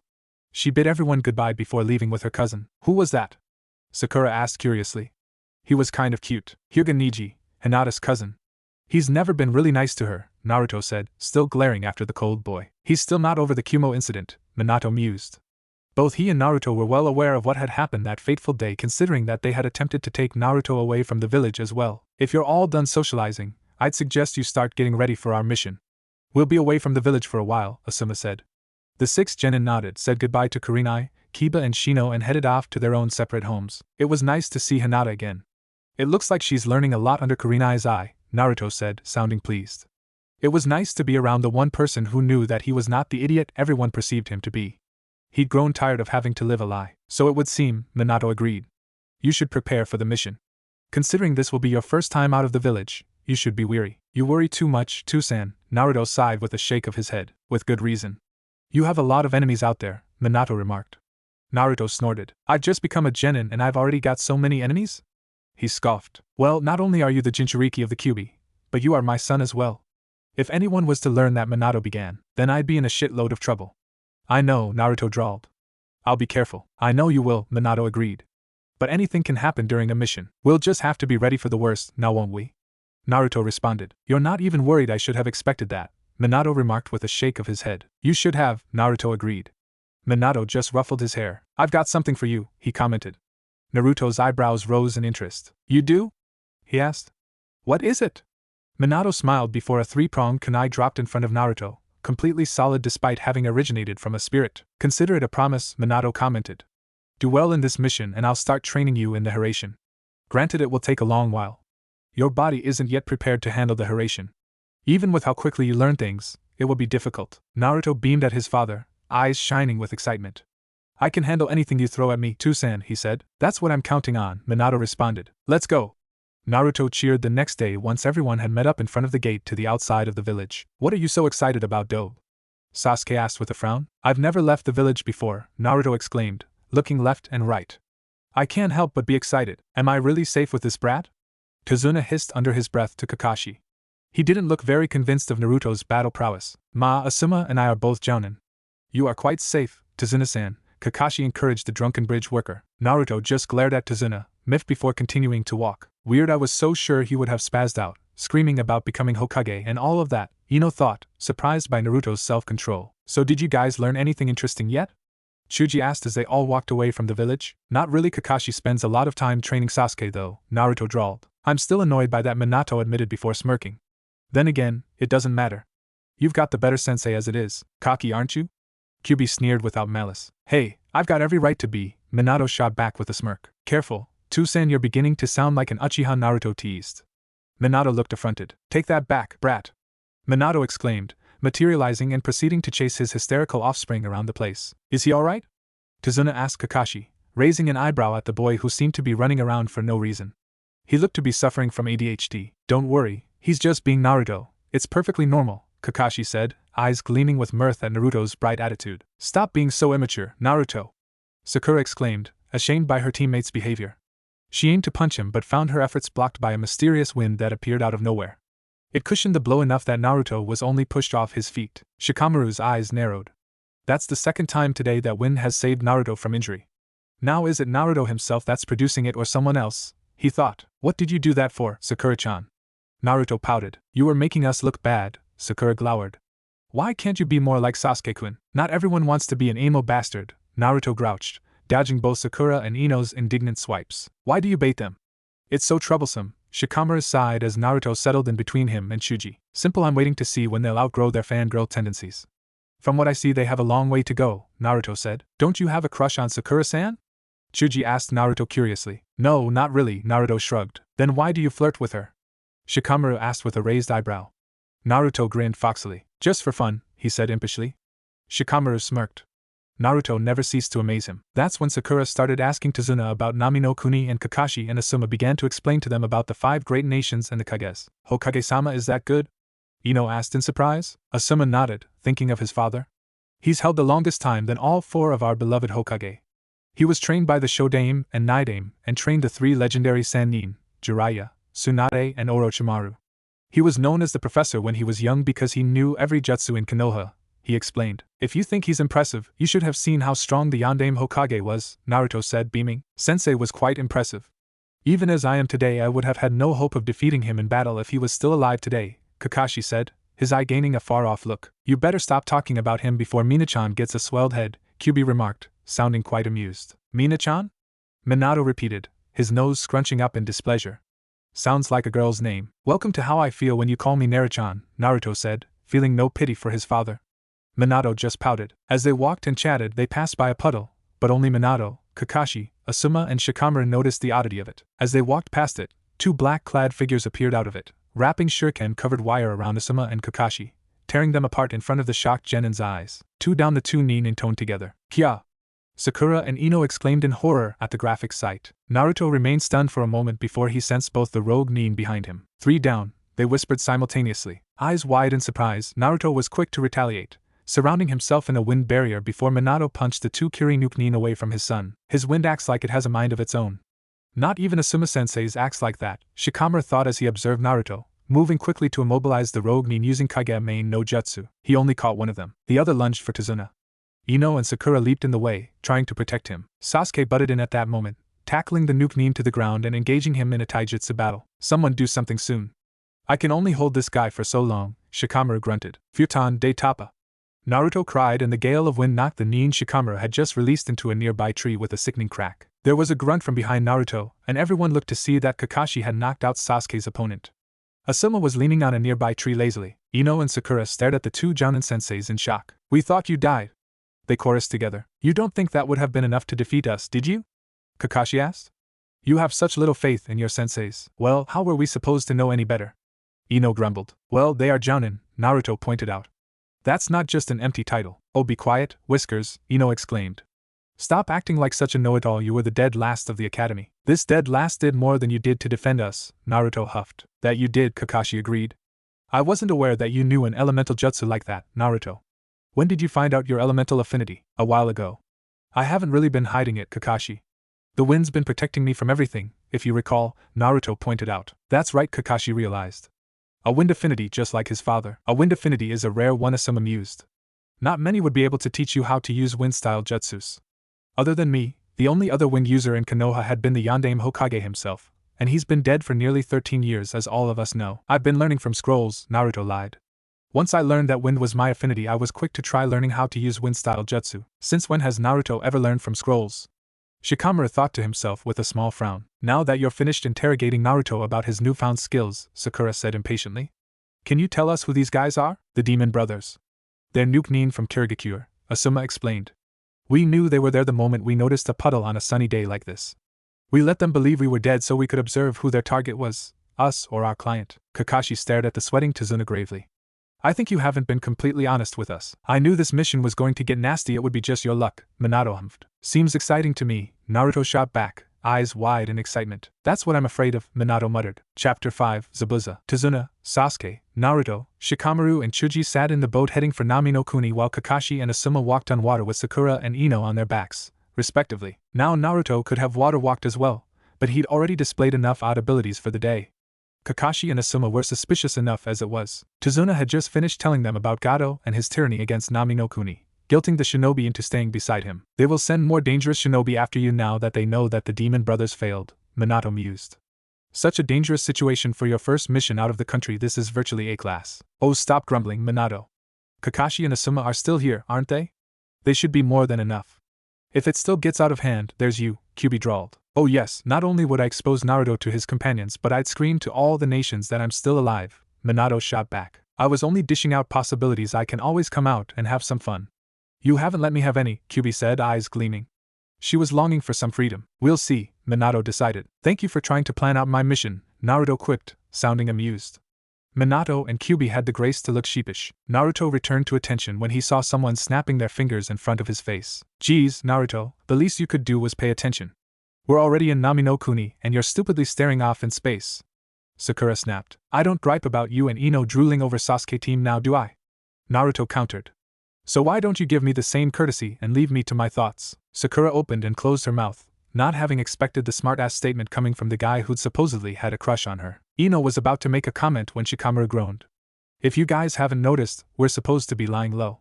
Don't make a scene, he declared. They all went quiet as Tazuna led them towards his house. Do you think we can really pull off a mission like this, Shikamaru? Chuji whispered to his best friend as they walked. If we do things correctly, then maybe, Shikamaru yawned. All I know is that it's troublesome. Everything is troublesome to you, Shikamaru, Naruto snorted as he walked beside the two Team 10 members.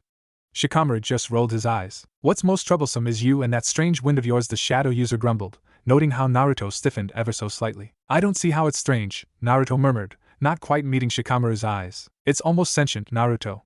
It doesn't even look like you are controlling it, Shikamaru whispered so only Naruto could hear. You're just seeing things, Naruto lied. Maybe I am, maybe I'm not, Shikamaru retorted. We'll have to see about that now, won't we? The kid's too observant for his own good, Minato stated chagrined.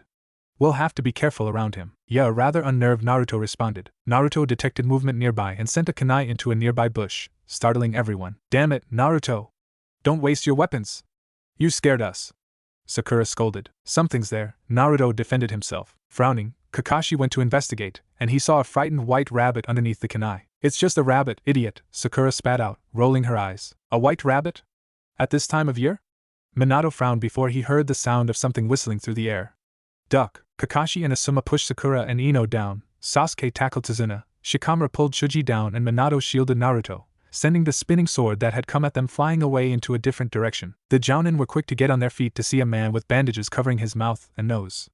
His Hittite, which lay sideways on his head, displayed the symbol of Kirigakure. The man stared at both Kakashi and Asuma, interest gleaming in his eyes. Momochi Zabuza, Nuke Nin of Kirigakure, Kakashi declared, staring at the man with narrowed eyes. He's a dangerous one. From that sword I can only deduce that he's one of the 7 swordsmen, Minato realized. He'll be a difficult one to beat. Stay back, Asuma ordered the genin. You won't be able to fight this one. He's beyond your level. For this opponent, I may have to use this, Kakashi decided, placing a hand over his Hittite. Sharingan no Kakashi and Sarutobi Asuma of the Niji Shotai Zabuza began before his eyes fell on Tazuna. Sorry, but the old man's mine. Sharingan? Sasuke gaped, more than a little shocked. He glanced over at his teammates to see that Sakura, Ino, and Chuji looked surprised, Shikamaru looked bored and Naruto looked expectant. Surround and protect Tazuna, Asuma ordered the genin.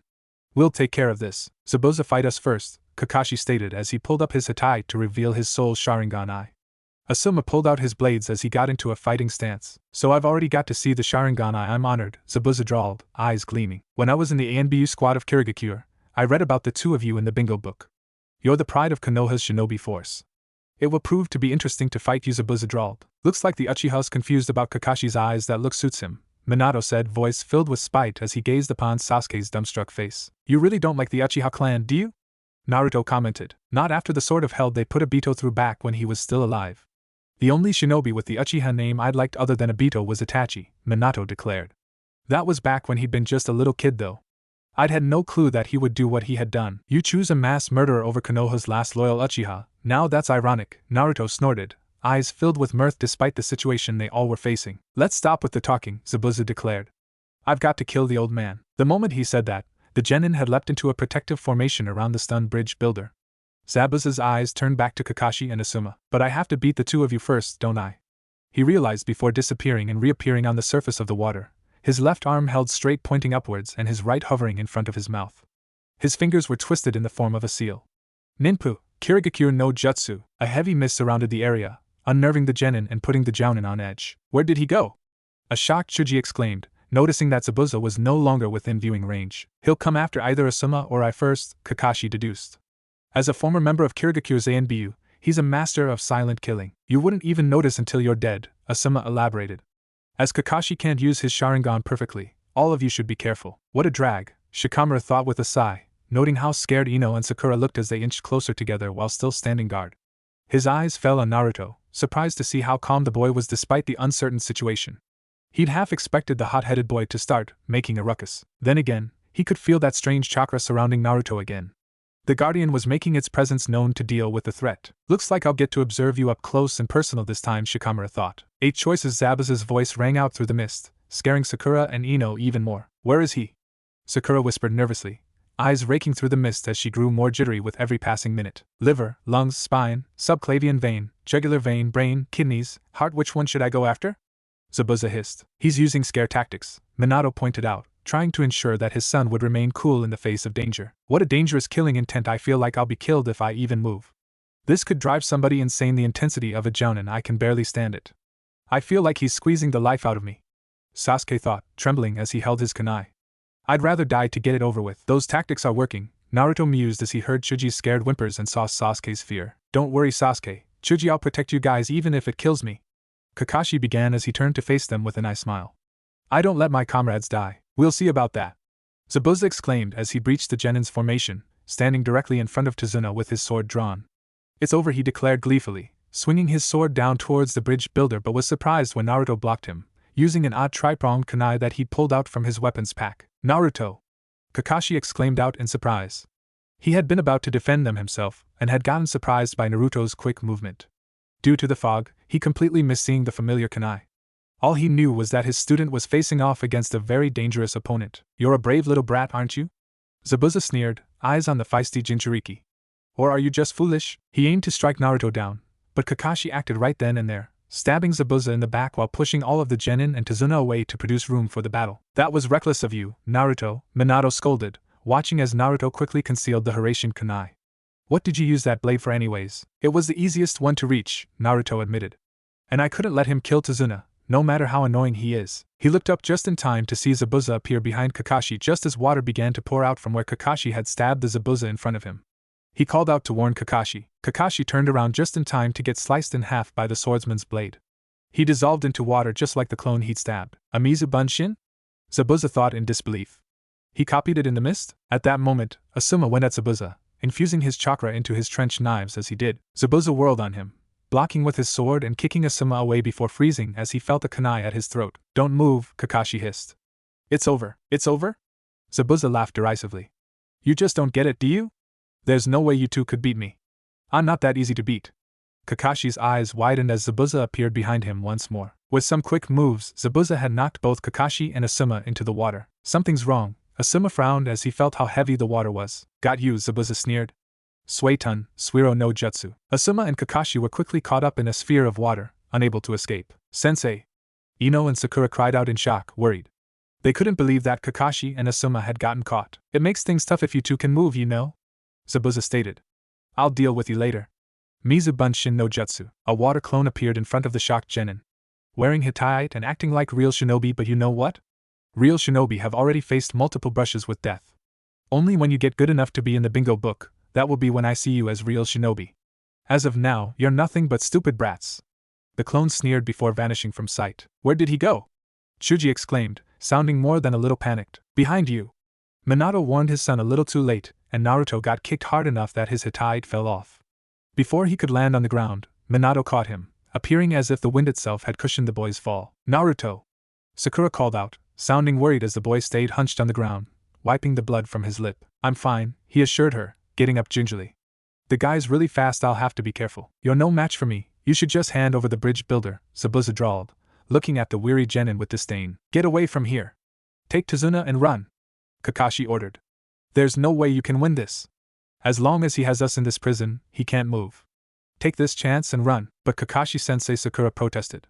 She didn't want to leave the two Jounins to Zabuza's mercy. Damn it, Shikamaru scowled. He knew they wouldn't stand a chance on this mission without their Jounin sensei's help. They were truly out of their league.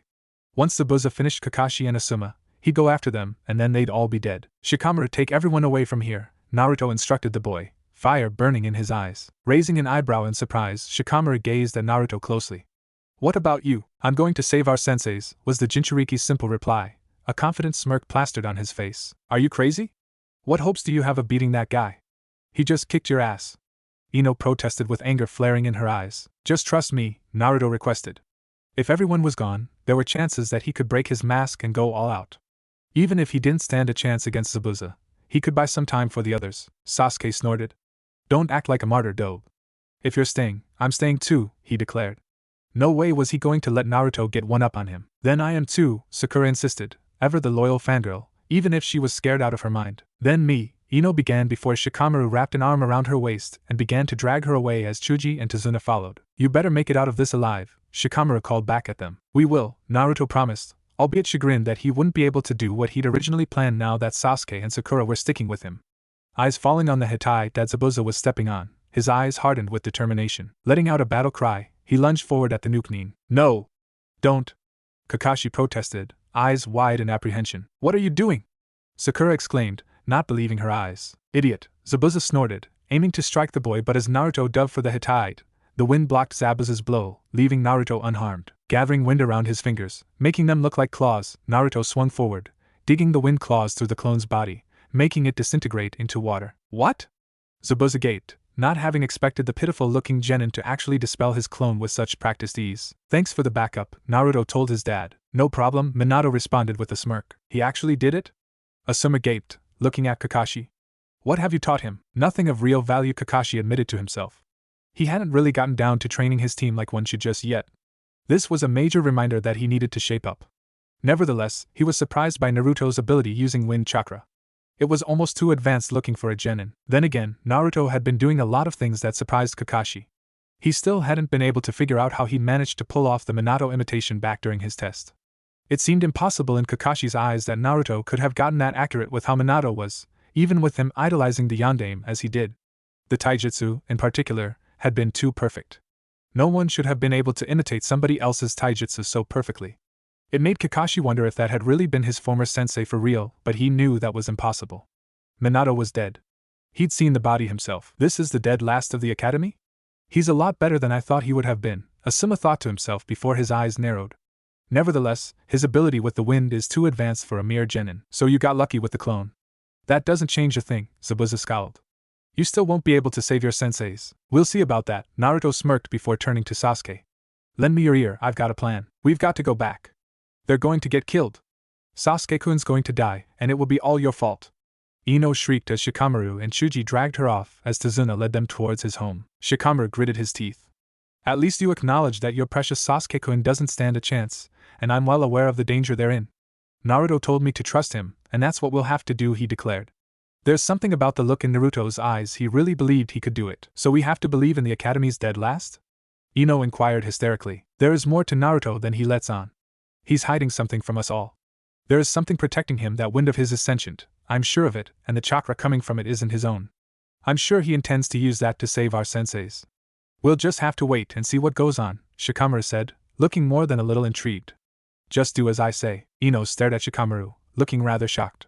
It was the first time she'd seen the lazy Nin be so active voluntarily. The mist had thickened, hiding Zabuza and Kakashi from the genin's eyes, but they knew that Zabuza couldn't move. However, they couldn't be certain that the Nuke-Nin hadn't produced another Mizu Bunshin. On 3, Naruto whispered to Sasuke, flashing his fingers in a silent countdown. 3, 2, 1. Futon de Tapa. Katon, Gakyaku no Jutsu. Zabuza's eyes widened in surprise as a huge flame, strengthened by wind, came flying at him. Suetun, Daibakufu no Jutsu. He cried out, dashing the flame out with a lot of water, producing a smoke screen. There was a whistling in the air, signaling a weapon being thrown, and Zabuza was quick to catch the Fuma shuriken that Sasuke had thrown at him. It will take more than that to defeat me. The demon of Kirigakure sneered. His eyes widened as he saw another shuriken coming at him. Nevertheless, he still dodged it by jumping over. He smirked at Sasuke's failure until he heard a familiar popping noise. Looking around, he saw Naruto in the place of the shuriken, throwing a kunai towards his back. Moving subtly, Zabuza managed to dodge the kunai. The Nuke-Nin reveled in the look of shock on Naruto's face. It meant the plan, ingenious as it was, had failed. You almost got me, brat, but you weren't good enough. The bandaged man exclaimed, swinging his sword towards Naruto, who was struggling to move in the heavy water. Naruto! Kakashi called out, fearing for his little brother. A three-pronged kunai stopped the sword's descent and a spark of foreign chakra passed up Zabuza's arm. Shaking his head to clear it, Zabuza looked forwards and he was surprised to see someone standing there who hadn't been there before. Livid blue eyes bore into the nuke as what appeared to be an older version of the orange-clad brat protected the struggling genin. He wore a typical Konoha Jounin uniform with an all-too-familiar flame cloak that alongside the man's spiky blonde hair and ice-like eyes meant deep trouble for Zabuza. Yawn, the Kirinin began to speak only to get sucker-punched by the pissed yellow flash. Zabuza flew back, his hand forcibly ripped out of the water prison, freeing Kakashi and Asuma. Did I imagine that? A disbelieving Zabuza thought as he skidded to halt, near Sasuke and Sakura.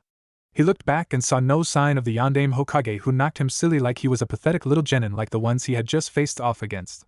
I didn't just see a ghost of a man who has supposedly been dead for nearly 13 years, did I? There was that wind again, Asuma thought, frowning as he gazed at Naruto's drenched form.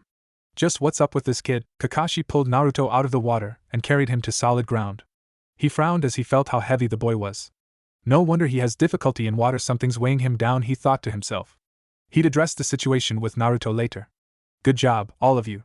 Your plan may not have worked the way you wanted it to, but you got the job done. Somehow leave the rest to us. Zabuza glared at the two jounin before his eyes fell on Naruto. There's something really weird about that kid, I'll have to keep an eye on him, he thought before deciding it was time to deal with the real threat. If he couldn't deal with them, there was little chance he'd be able to continue on and end Tizuna's life. Kakashi glared right back. The moment he decided to attack Naruto, his life was forfeit, he thought, furious with how close Naruto had come to getting killed at the bloodthirsty nin's hands. Asuma, take Naruto back to land and defend my genin. I'll deal with Zabuza. Things have gotten a little personal. Asuma gave Kakashi a funny look, but after noticing the steely glint in the ex-Zanbyu's eyes, quickly conceded. Very well, he agreed, taking Naruto, who had been dangling in Kakashi's grasp, and going on land while Zabuza rushed at Kakashi, ready to finish things once and for all. You're going to wish you had allowed him to fight with you, Zabuza growled as he faced off against Kakashi. He won't be necessary. This battle is as good as over, Kakashi said coldly. Your trick was impressive, but it won't work on me again. You're beginning to annoy me, Zabuza snarled, and the battle recommenced. Something's bothering me about that hunter named Minato frowned as Naruto, Sasuke and Sakura followed Asuma, who was carrying the now unconscious Kakashi. Kakashi had completely worn himself out from fighting Zabuza. The prolonged use of the Sharingan had sapped most of his strength. Putting that thought to the side, Minato addressed Naruto's actions. I should be pissed, you know that you did something so completely reckless and endangered your life. He gave his son a clearly disapproving look. Those who abandon their teammates are trash, remember? Naruto defended himself. Kakashi-sensei was in danger, and I wasn't about to just let him get killed. What would you have done? Minato blinked and stared at Naruto with an unreadable look on his face before sighing. Most likely the same thing. You really are too much like your mother, he mused. You wouldn't have me any other way, would you? Naruto shot back. Minato smirked. Not at all, he agreed, ruffling Naruto's hair. Sorry about forcing you to intervene like that, Naruto apologized. That's alright. You just need to be more careful from now on. Your plan was brilliant, Zabuza was just too good, the blonde Kage remarked. I suppose so, Naruto agreed. Minato smiled at Naruto before going back to thinking about the strange sense of foreboding he kept feeling. Something tells me that the worst isn't over just yet. Chapter 6. Aftermath. Is something wrong, Asuma-sensei? Sakura asked, noting the strange puzzled look on the Jounin-sensei's face as he carried Kakashi on his back towards Tizuna's place, following the subtle hints left by Asuma's team. Nothing for you to worry about at the moment, the Sandaime's son declared. He wouldn't talk of his worries at the moment. The genin were still caught up in the adrenaline of the battle. He didn't want to add more on their plate just yet with his suspicions. As they got to the house, they were virtually assaulted by a hysterical Ino. She was more than a little relieved that they'd all come back alive, but she was more than a little worried that Kakashi, who had seemed so powerful, was knocked out cold. What happened? She exclaimed. She scanned them, looking for any sign of injury. I'll explain everything once we get inside, you know.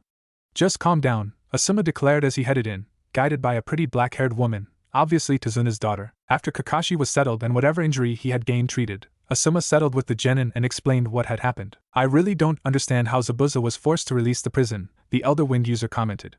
1 minute he was about to kill Naruto, the next he was forced away like something had hit him hard. Just another odd thing about Naruto. This guardian angel of his must have been pretty worried if he did something so absolutely blatant, Shikamaru thought, eyes on Naruto, who wasn't being very forthcoming. The fact that the normally loud-mouthed blonde was being so quiet just made everything more suspicious. This is going to be a pain to make excuses for, Naruto groaned. All you need is a good distraction, Minato said sagely. We wouldn't be in this mess if it hadn't been for you letting your anger get the better of you. You could have been more subtle, Kyuubi declared in a disapproving manner. What did you expect me to do? That son of a was trying to kill our son. Minato defended himself. He suddenly faltered as he realized what he'd said. An incredibly smug aura surrounded the demoness as she strutted towards a sweating Minato, after switching to her very attractive human form. She had long red hair and blood-red eyes with a body that most women would kill for. She was wearing a tight red dress that only went up to mid-thigh, her 9 crimson tails trailing behind her. You said our child, she purred, running a finger up his chest, a flirtatious gleam in her eyes. Minato opened and closed his mouth, trying to recover from his little slip-up, but for once his genius mind seemed to be failing him.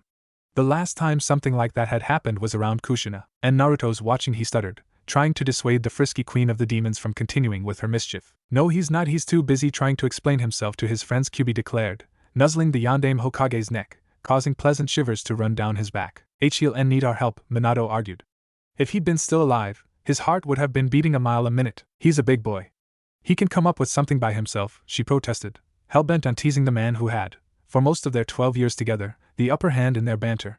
Got to go, Minato said before vanishing out of the seal, leaving a put-out Kyuubi alone. Damn, almost had him, Kyuubi pouted, snapping a clawed hand. There's that chakra again, it almost seems flustered.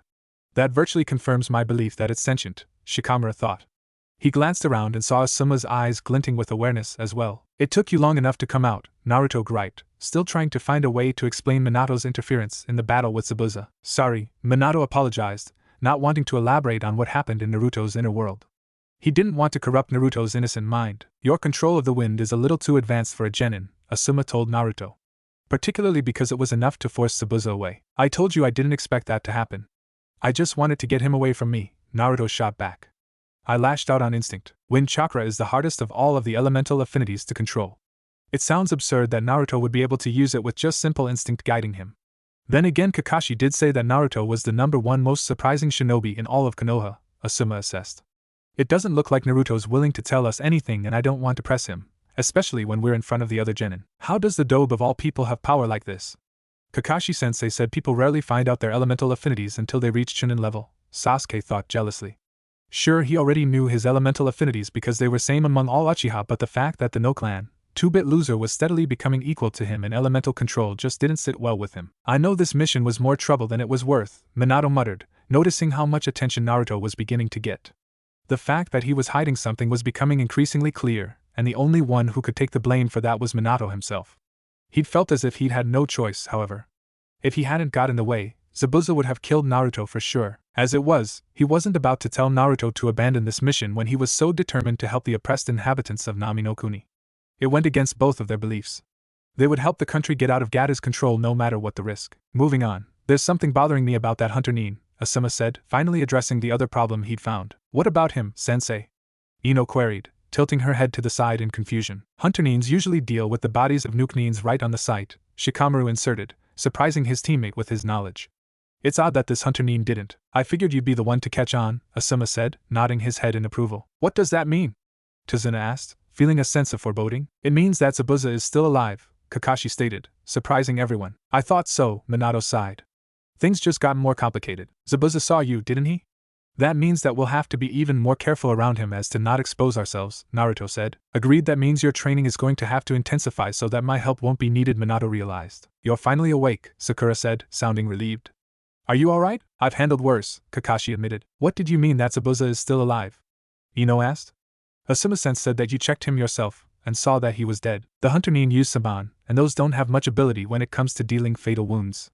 They can, however, leave someone in a state resembling death, Kakashi explained. Then Zabuza will come after us again. Chuji asked, swallowing in fear. How can we go against him if he left you like this? Don't worry, Kakashi said, eye crinkling as he smiled. He won't be ready for battle until at least a week, around the same that it ought to take me to get back to full strength. You'll have Asuma-sensei to help out. Not only that, but we will be training you to make you stronger. Asuma nodded his agreement. Looks like Kakashi's finally taking his role as your teacher seriously, Minato said, nodding his approval. However, knowing him, he'll start you out on tree climbing. But I already know that exercise and water walking too, Naruto pointed out. That's where I come in, a smug-looking Minato stated. We're going to be upping your training, Naruto, and I'm thinking that it's time to start you on gravity seals and get you off those weights. Today was the second time you nearly drowned because of them. They take too much time to get off, gravity seals will be much easier to handle. Sounds like a plan, Naruto agreed. Kakashi stared at Naruto with a puzzled frown.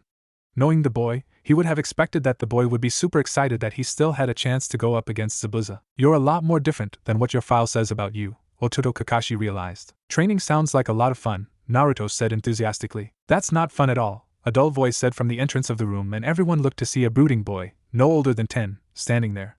He wore a white shirt with green overalls over it, and a fisherman's hat on his head. Who's this kid? Chuji wondered, raising an eyebrow. Oh. Inari, where were you? Tazuna asked loudly, standing up to greet the young boy. Welcome back, Grandpa, Inari stated without much emotion as he made his way over to embrace his grandfather. Inari, say hello to everyone.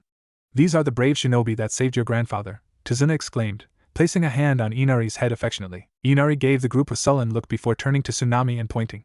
They're all going to die, Ka-sen, he said in a matter-of-fact voice. What did you say? Ino yelled, eyes sparking in anger. Talk about being pessimistic, Naruto grumbled, not impressed by the boy. There's no way you can win against Gatu, Inari said with conviction. Just watch us, Naruto shot back with equal conviction. Quit acting like such a hero, Inari snorted, eyeing Naruto with disdain. There's no such thing as one. You're wrong, Naruto bit out. Our village was saved by one of the greatest heroes of all time, the Yondaime Hokage. He went up against the Kyuubi no Kitsune and won. Great way to make me out to be the villain, Kyuubi grumbled under her breath. Did he survive? Inari asked Naruto, causing him to falter. Well, no, he began, eyes dulling at the fact that even though his father was always with him, it wasn't quite the same as him being there in flesh and blood. He didn't like thinking about the incident that had lost him his father and made him the village pariah. Then your point is useless, Inari shot back. There's no such thing as a hero, just fools who die trying to be one. Take that back. Naruto cried out, anger bubbling beneath the surface. Ino and Sakura had to hold him back. How dare that stupid brat insult Tusan? Calm down, Naruto, Kakashi said, placing a placating hand on the blonde's shoulder. He too felt the sting of Inari's words as he spoke against his former sensei, but he couldn't let a broken-hearted boy's angry cry get the better of him. He's just a child. That doesn't give him any right to say that about to the Yondaime, Naruto said, stammering over the title. He'd almost said Tusan in his anger. Realizing his temper was threatening the safety of one of his most well-kept secrets, Naruto went limp and chose to ignore Inari instead. Note to self: don't insult the Yondaime in front of Naruto. He gets nasty, was a common thought throughout all of the genins' heads. Inari snorted before he turned to leave. If you don't want to die, then you better go away from here, he stated. Where are you going, Inari? Tsunami queried. I'm going to look out at the ocean from my window, was the boy's simple response, and he left a bunch of stunned shinobi and his troubled family members behind. I'm still going to give him a piece of my mind, Naruto thought with determination before standing to follow the boy. However, when he got to the boy's room to speak with him, he heard the sobbing. He's crying? Naruto thought with a small, puzzled frown. Sneaking a peek into the room, he saw Inari hunched over a picture frame. He may have spoken harshly, Naruto, but overall, he's just a child trying to overcome his grief. Don't think badly of him, Minato reasoned with his son. I guess so, he whispered quietly as he moved away from the room. Who's he talking to? Ino whispered to Sakura as she and the other genin spied on the strange orange-clad boy. How should I know? He's always talking to himself, Sakura murmured. Shikamura logged that bit of information in the back of his mind for later investigation. Who knew Uzumaki Naruto was such an enigma? He thought to himself. There's something weird about the blonde brat, Zabuza informed Haku as he lay in bed. When I was about to kill him, something protected him, or rather someone. But there was no one there, Haku said. Other than you, the boy, and the imprisoned jounin. That's the odd thing. A second before I was forced away, I could have sworn I saw the Yondaime Hokage, the swordsman stated. But that's impossible, the Yondaime Hokage died 12 years ago, Haku frowned. I know that, Haku, Zabuza scowled. Nevertheless, I saw him. There's a connection between the boy and this apparition. It would explain how the blonde brat got his hand on one of the Yondaime's Hiraishin kunais. What do you wish for me to do, Zabuza-sama? Haku inquired. Figure out what makes this boy tick. Learn his strengths and weaknesses, and most of all, try to figure out how he's able to use the Yondaime Hokage like a weapon, Zabuza ordered. As you wish, his companion agreed. Chapter 7. Training begins. First thing you all need to do is work on your chakra control. In order to do that, you will be climbing trees, Kakashi stated. Do I know my student or what? Minato said, smug that he predicted the exercise correctly. But we already know how to climb trees, sensei, Sakura protested. Do you know how to do it without your hands? Asuma queried, and the genin shook their heads. How do you do that?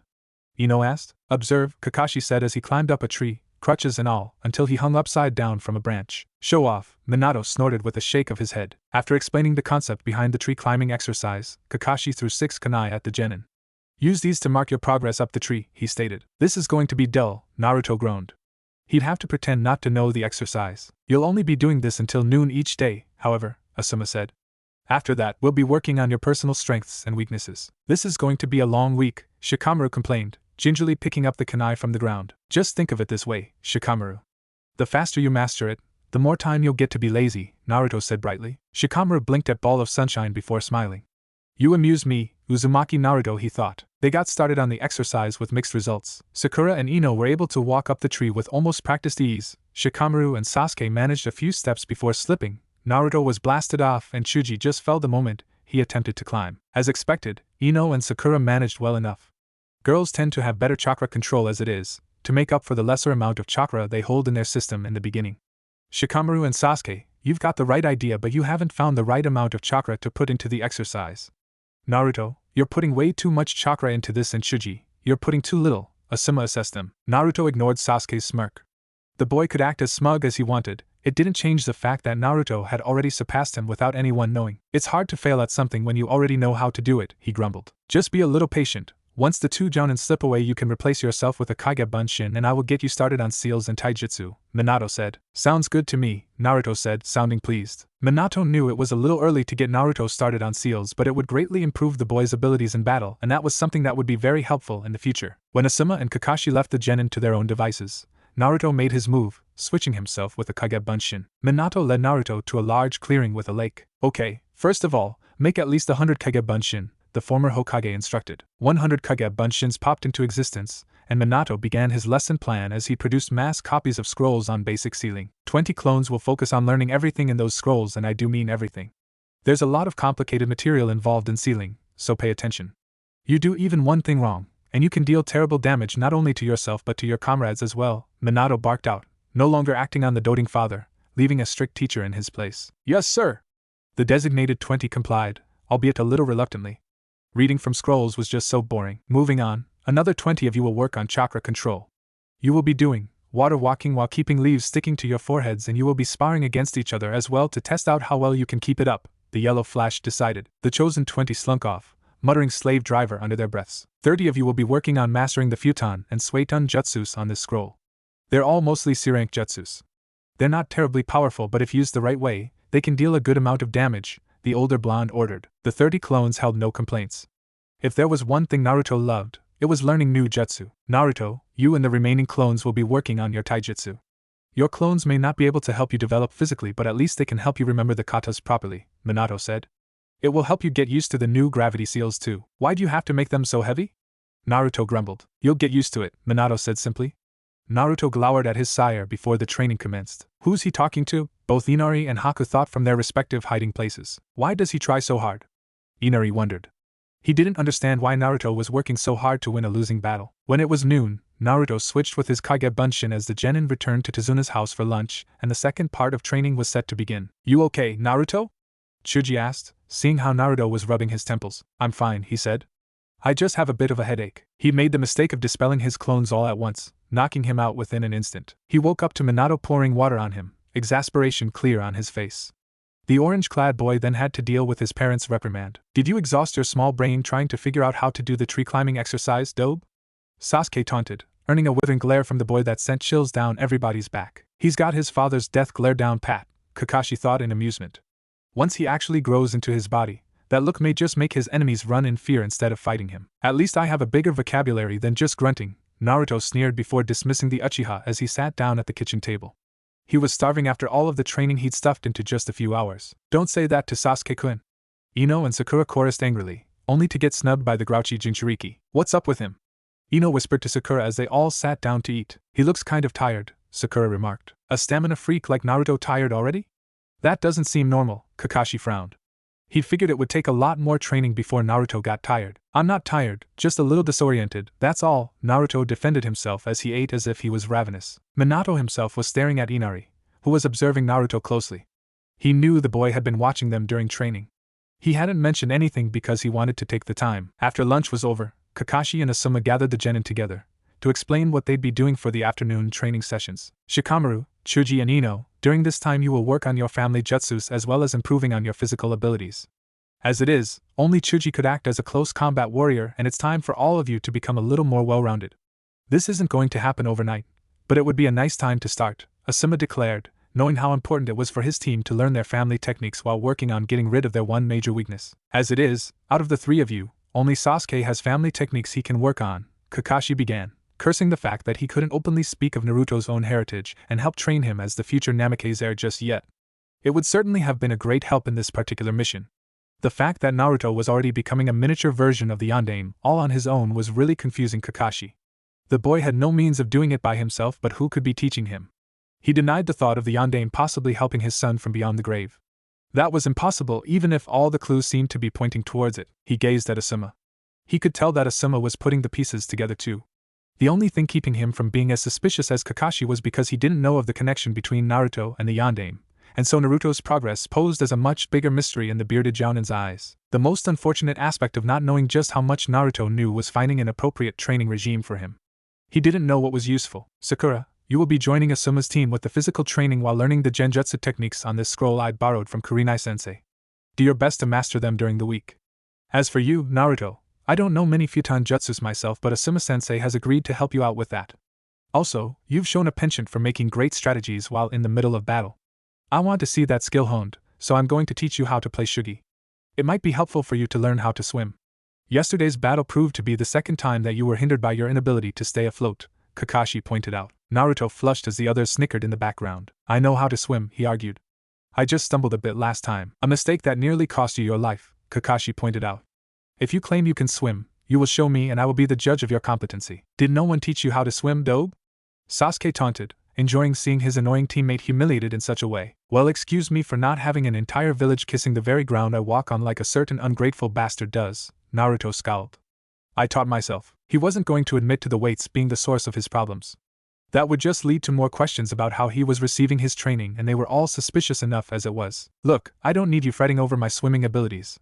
Whatever trouble I'd had with it earlier has been resolved, Naruto said, pleading with his teacher to drop the subject. We'll see about that, Kakashi responded firmly. As for right now, all of you should go and start doing what we've assigned to you. Seeing that they were all being dismissed, the genin dispersed to perform their own tasks. Asuma, Kakashi and Shikamaru took this time to also try to sort out what made Naruto such an enigma. His academy teachers spoke of how inept the boy was at most things, but the boy who became my student is hardly like that at all. Kakashi frowned, thinking back all the way to the beginning. He is a bit of a loudmouth, but not as much as I expected him to be. He's a lot more efficient with the skills he knows than what the teachers believed. He's been hiding his skills from us all, but why? Naruto shouldn't be able to use elemental jutsus as effectively as he is just yet. His chakra capacity and control would hinder him, yet he wields the wind like a seasoned professional. There's something very weird about Uzumaki Naruto, Asuma thought. Meanwhile, Shikamaru was thinking about the slip-up Naruto had made when the boy had been arguing with Inari. He started with two, instead of just saying Yondaime. Just what had he meant to say instead? Naruto keeps giving clues, but they're so scattered nothing can be made sense of them without coming up with absolutely absurd answers. Just what goes on in that mind of his? As he thought of what Naruto could have been saying before he caught himself, he came across the possibility of Toussaint. He quickly shook his head. There was no way that Naruto was the son of the legendary Yondaime Hokage, was he? Now that he thought about it, they did bear an awfully strong resemblance to one another. Intrigued by the possibility, Shikamaru eyed Kakashi, who was observing his students as they worked on the jutsu assigned to them. If anyone was to know about the Yondaime Hokage, it would be Kakashi. Can I speak with you, Kakashi-sensei? Shikamaru asked, walking up to the masked shinobi. Kakashi raised an eyebrow at the lazy name before shrugging his shoulders nonchalantly. Seeing that as a go-ahead, Shikamaru began to talk. You were the Yondaime Hokage's student, weren't you? That I was, Kakashi agreed, beginning to wonder what Shikamaru was getting at. He noted that the genin had stopped working on their respective projects, as Shikamaru's questions seemed to pique their interest. Kakashi didn't view this as a good thing. There was, after all, a lot about the Yondaime Hokage that was meant to stay hidden from those who had no business knowing it. Did Yondaime-sama, at any time, have a child? Shikamaru asked bluntly, thinking it too troublesome to beat around the bush. Fuck, Naruto and Minato cursed as one, earning an indignant slap on the head, courtesy of a displeased Kyuubi's tails. Inwardly, Kakashi was more than a little shocked at the question the boy had asked him. His eyes imperceptibly fell on Naruto, who didn't seem quite as intrigued as he expected him to be. He was more nervous? Kakashi found that rather odd. What did the boy feel nervous about? It wasn't like he knew Minato was his father, right? Looking back at Shikamaru, Kakashi didn't let any of his inner emotions show. No, he lied flat out. He died long before he could start a family. Why do you ask? I was just curious, that's all. Thought it was a bit of a waste that a man as legendary as the Yondaime Hokage had no one to pass all of his knowledge to. Shikamaru shrugged, deflecting Kakashi away from the reason of his real interest. I'm going to have to keep a close eye on that boy, he's more perceptive than I thought, Kakashi thought, watching Shikamaru walk away with narrowed eyes. Is there a reason you're eyeing my student like he's just become your greatest enemy, Kakashi? Asuma queried suspiciously, wondering just what was going on. Team 7 seemed chock full of secrets. I'm just wondering how smart that kid really is. We should be glad that he's on our side, Kakashi responded, looking as indifferent as ever. You can say that again, Asuma agreed. Later that night, Minato and Naruto held a discussion as Naruto bathed. It was one of the few times during the mission that Naruto was guaranteed absolute privacy. I've been thinking, Minato began as he sat at the edge of the bathtub, tracing little designs in the water with his finger. Did it hurt? Kyubi teased, much to Minato's irritation and Naruto's amusement. Oh, shut up, Minato scowled, dunking Naruto forcibly in the water when he saw the boy was enjoying the banter a little too much for his own good. Hey! Naruto protested as he emerged from the water, sputtering. He glared at Minato, who looked completely unrepentant. Glowering, Naruto sank back into the water. You were saying? He pressed. We should bring Kakashi into the fold, Minato said, matter-of-factly. What brought this on? Naruto asked curiously. You were the one who said that no one was to know about you. I know, but keeping this secret is proving quite difficult with so many perceptive shinobi breathing down your neck in circumstances where hiding your abilities proves difficult. With Kakashi on our side, we could divert a lot of attention away from us and he can use the Sharingan to erase memories if the situation becomes serious enough, Minato pointed out. Aside from that, as your sensei, he's going to need to know what you know so he can help you get past that. There's only so much I can teach you that can be explained away as something you read from a book. He can back you up. You've got a point, Naruto agreed. But how are we going to tell him? I'll think of something, Minato mused, crossing his arms. They remained silent for a moment before identical looks of mischief appeared on their faces. Are you thinking what I'm thinking, Naruto? Minato asked his son, looking like the devil himself. Yup, was Naruto's smug reply as the two blondes began to plot their mischief. Chapter 8. The Namikaze Plan. Everyone was sitting at breakfast, ready to start their day when Naruto noticed Tazuna eyeing him curiously. Is something wrong, Tazuna-san? The whiskered genin inquired, cocking his head to the side. It's nothing big, really, Tazuna responded, looking a little absent-minded. I was most likely just hallucinating. Hallucinating about what? Asuma asked, wondering if whatever was bugging the bridge builder had anything to do with the secret Naruto was keeping. I thought I saw an older-looking Naruto walking around last night, the old man said, earning blank looks from everyone, save for Kakashi and Naruto. An older-looking Naruto? Sasuke deadpanned. This old drunkard has gone senile. How much older? Kakashi asked, feeling something drop into the pit of his stomach as the seeds of suspicion took root in his mind. He ignored the puzzled look he received from Asuma for encouraging the drunkard's tale. About as old as you, Tazuna said. Give or take a few years. Is there anything else you noticed about him? The copy Nin pressed. He didn't have Naruto's whiskers, Tazuna commented. And he was wearing a similar outfit as you and Asuma-san except for a strange white cloak, but I was drunk so I'm not quite sure, Kakashi stated, frowning. So it was all just a hallucination after all. He couldn't put any merit in those words because Tazuna had been intoxicated. Nevertheless, his recollection was an alarmingly accurate description of the Yondaime Hokage. He's dead, Kakushi. Let him go, he scolded himself. So it begins, Minato said, having used Tazuna as a tool in starting the mischief he had in store for his former student. I almost feel bad for the man, Kyubi mused, knowing that both Minato and Naruto had mischievous streaks comparable to a kitsune's. At a later time when the male genin had gone to practice tree climbing and the females had accompanied Asuma and Tazuna to the bridge, Kakashi was trying to get his body back in working conditions by doing push-ups. You shouldn't strain your body so much, Kakashi, a deep voice rang out from behind the jounin. Your body hasn't recovered from chakra exhaustion yet. So caught up in his training, Kakashi didn't consciously realize whose voice it was. I'm fine, he grunted as he pushed himself off the ground despite his arms protesting the movement. That's just like you, Kakashi. Whenever something's bothering you, you bury yourself in work and training or wallow in pity in front of the memory stone. It's not healthy, the voice reprimanded him. Why do you care so much? Kakashi snapped. You know why, was the enigmatic response. That's the thing, I don't know why. So why don't you humor me, Sens? Kakashi began, whirling around to confront his companion. Yeah, he finished, noticing that there was no one there. He'd been talking to thin air. Disconcerted, Kakashi stopped his push-ups. Great. Now you're imagining him into existence, he cursed himself. He could have sworn someone had been there. He'd even felt the chakra signature. Tazuna's story really screwed me up. Nearby, Naruto slipped out of Tazuna's house to return to the clearing where he and his father were training. Something tells me you're using this prank as something more than getting Kakashi into our fold, Kyubi assessed. Might as well do it this way, right?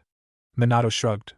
As much as he wanted to help Naruto grow as strong as he was, he wanted to help teach Kakashi how to live again. Just don't go overboard, Tusan. We don't need him going crazy, Naruto commented. Have a little faith in me, Naruto. I know what I'm doing, the former Hokage reassured his son. I know, Naruto remarked.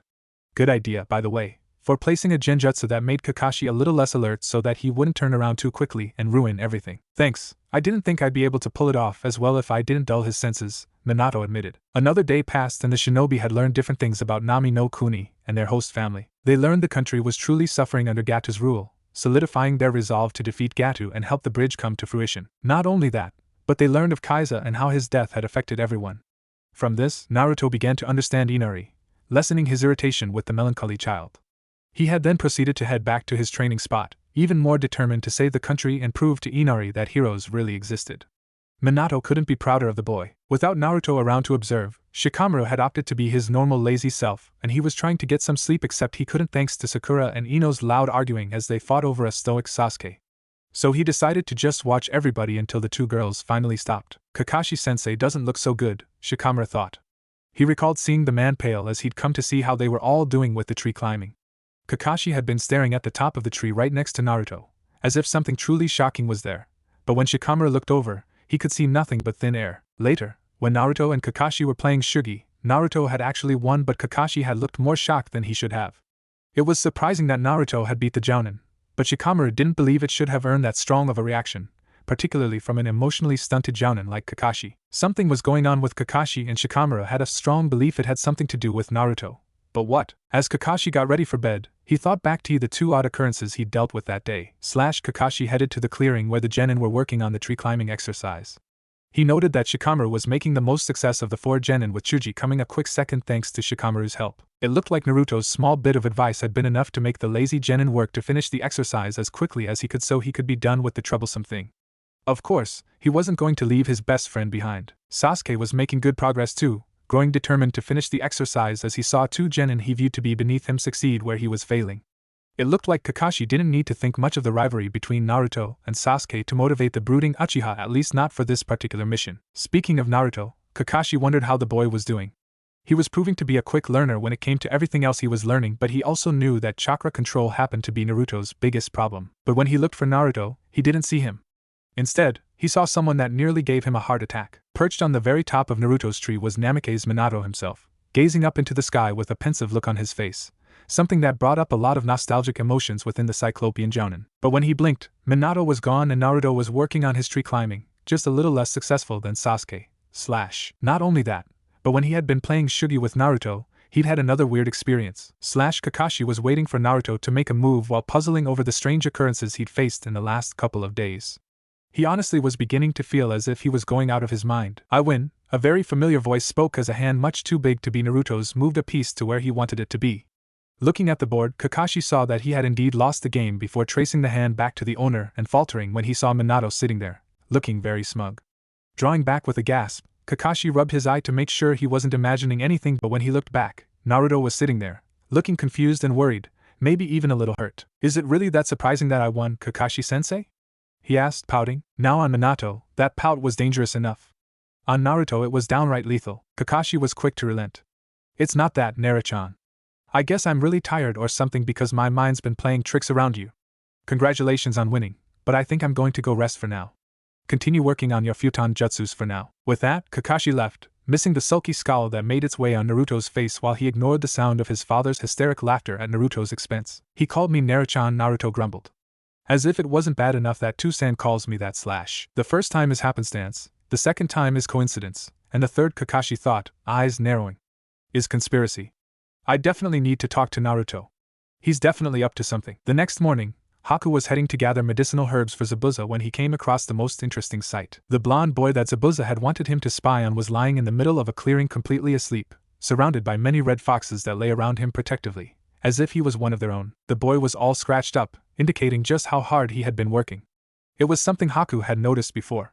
He couldn't help but admire the boy's drive. He moved closer to the boy, intending to rouse the boy from his slumber when the Jinchuriki's blue eyes opened of their own accord. He stared sleepily at the feminine man in front of him before smiling. This surprised Haku.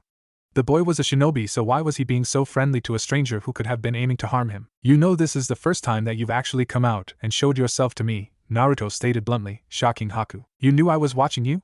The ice user inquired, knowing that there was no point in denying it. The boy looked very certain of his accusation. You're very good at hiding yourself, Naruto complimented. But not good enough. Why didn't you say anything? Haku frowned.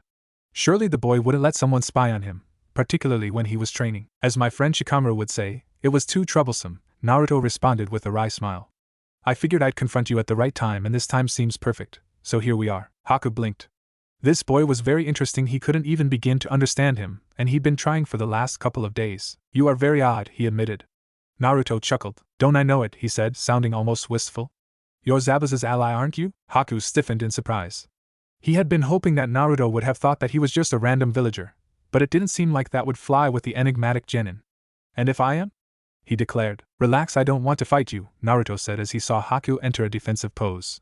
I just want to talk, if that's alright. Wondering what was going on in Naruto's head, Haku obliged him as he relaxed his body, but not completely. You would willingly sit down and have a conversation with an enemy? He queried, observing Naruto as he played with the foxes that had provided him with warmth and company. We don't have to be enemies, you know, Naruto pointed out. But we do, Haku responded. You work to protect the bridge builder, and we intend to kill him. But why are you? For money? Naruto argued, scoffing. Do you honestly think that Gato will give you whatever he promised you?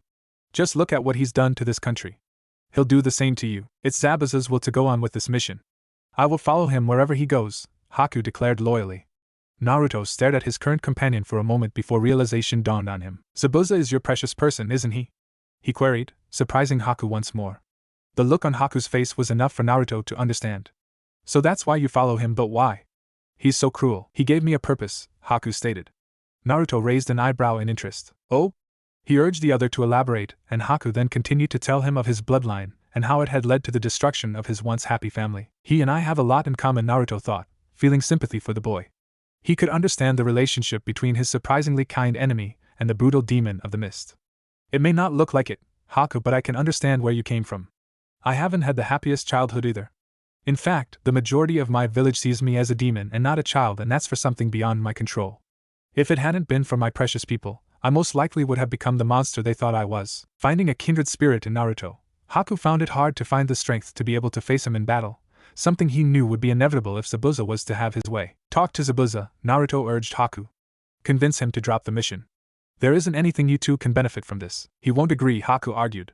It will take a lot for him to see reason. Then we'll just need to give him a little incentive, Naruto said. By doing what? Haku frowned. He jolted as he felt a shock of foreign chakra run through him. We'll show him that it's not worth fighting against us for a lost cause, a deep voice rang out from behind Haku. The Hayatan user whirled around to see Minato standing behind her, decidedly transparent. How W what? Haku stuttered, not looking quite as dignified as he once did due to his shock. Haku-san, meet my dad, Namake's Minato, Naruto introduced the boy with a grin, enjoying the absolute disbelief that ran across Haku's features. You're the son of the Yandame Hokage? Haku gaped. This explains what Zabuza saw during the last battle. The Yandame was only trying to protect his son. That I am, Naruto admitted. Just don't tell anyone, we're trying to keep it a secret. Two-san's got way too many enemies and I can't afford all that attention just yet. You trusted me with something like this, why? Haku frowned. Naruto was such a confusing person. Let's just say my gut's telling me that you're someone I can count on, Naruto commented. Tell Zabuza this, you can work with us, get rid of the annoyance Gato and move on, or fight us when there is nothing he can gain from it but death. Haku didn't like the sound of the threat against Zabuza's life, but he knew they were being realistic. If he and Zabuza were to oppose the Konoha shinobi, they would surely lose, especially now that it was confirmed that they had the legendary Hokage at their disposal. I'll pass that along, he finally spoke. If he agrees, I will pass a message on to you. If not, we'll meet on the battlefield, Naruto-kun. As he moved to leave, Naruto protested. It's not fair, you know. You know my name, but you never told me yours. Haku chuckled before turning his head towards Naruto. It's Haku, and for what it's worth, it was very nice to meet you, he said before walking away. You handled that well, Minato complimented his son as he returned to the seal. Thanks, Naruto beamed, snapping out of it as he heard footsteps approaching him. Shikamaru stood there, eyes gleaming in amusement as he saw Naruto surrounded by all the foxes who had been vying for his attentions. Kakashi-sensei wasn't joking about you and the foxes, was he? The shadow nin mused. Naruto gave a sheepish smile. Nope, he replied. Shikamaru beckoned the other boy to get up. Come on, it's time for breakfast. Everybody has been wondering where you were, the brunette declared, and Naruto followed without argument. Chapter 9. Taking root. Everyone stared as Shikamaru and Naruto entered the house, simply for the fact that Naruto had found himself a new friend in the form of a small gold-furred fox kit. He held her in his hands, laughing as the kit licked his face affectionately. I think I'll keep you, Naruto said fondly, stroking the fox's fur. The kit purred and nestled into Naruto's arms. He's so cute, Naruto. Where did you find him? Ino asked as she approached him to admire the young animal. Naruto corrected the girl. He didn't need to find her, Shikamaru answered Ino's question. The foxes found him. That one just ended up following him all the way back here. It seems like she thinks you're her mother, Naruto-chan, Kakashi teased the boy. Naruto flushed and glared at his teacher, as everyone else began to snicker. Just for that, I'm going to prank you harder, sensei. If Naruto's the mother, then who is the father? Sakura questioned, more than a little amused with the situation at hand. Much to Shikamaru's misfortune, the fox kid decided she wanted to shower some attention on him, and jumped into his arms, serving to be a rather odd coincidence. Looks like you got your answer, billboard brow, Ino said with a wicked gleam as she wiggled her eyes suggestively at her annoyed teammate. Shikamaru's a daddy, tch, troublesome, Shikamaru snorted, his cheeks turning a faint red while he glowered at the affectionate fox kid. You're troublesome too. Naruto snatched his kid back and held her protectively. Don't be mean to Sakuya-chan, he reprimanded. Shikamaru raised an eyebrow. Sakuya-chan? He repeated. Naruto nodded his head. I decided to name her Sakuya, a pretty name for a pretty fox, he said affectionately, nuzzling his new familiar. He's so much more relaxed like this, Asuma thought to himself as he observed Naruto. Naruto still acted like the idiot everyone thought he was generally, but there was always that slight tension around him like he was trying to hide something. He couldn't see that right now. What's with all the mother jokes anyways? Naruto huffed as he sat down for breakfast with Sakuya in his lap. However, when Tsunami brought a small bowl of milk for the baby fox, she leapt down to enjoy her meal alongside everyone else. Because of me, Kit, Kyubi said. Kakashi plays off the fact that foxes are attracted to you because with you being my Jinchuriki, you're as good as a fox. And as it is your Sakuya-chan has really decided that you're her mother. Naruto spat the milk he'd been drinking all over Sasuke's face as he spluttered in indignation over Kyubi's declaration and Minato's howls of laughter. That's not funny, Kyu! He whined, ignoring Sasuke's exclamation of anger and his fangirls fretting. It's the truth, Naruto, Kyubi said. You may be male in human terms, but in the minds of the foxes, you're a vixen. Great, Naruto thought balefully. That was a rather humiliating thought. Why did Sakuya-chan jump on Shikamaru like that? I think that considering he was the first male Sakuya saw you with, she automatically deduced that he was. Kyubi faltered, realizing what she was about to say would most likely make Naruto blow things out of proportion, and that was the last thing they needed. He was what, Kyu? Naruto pressed, curious. It's nothing, Kyubi denied, only to be faced with a pouting Naruto. What? Naruto kept pressing. Kyubi was about as wrapped around Naruto's finger as Minato was, so it didn't take long for her to give in. Sakuya thinks the Shadow Nin is your mate, Kyubi finally admitted, wincing at the sudden silence as Minato stopped laughing. His what? My what? Father and son chorused together in disbelief. I'm not going to say it again, Kyubi said, knowing that she'd made a mistake even bringing it up amongst her two favorite blonde idiots. I'm never going to be able to look at Shikamaru the same way again, Naruto moaned, more than a little embarrassed. Naruto's too young to have a mate, Minato glowered. Tell that to Sakuya, Kyubi retorted. Shikamaru suddenly perked up as he was eating breakfast and looked around. What's wrong, Shikamaru?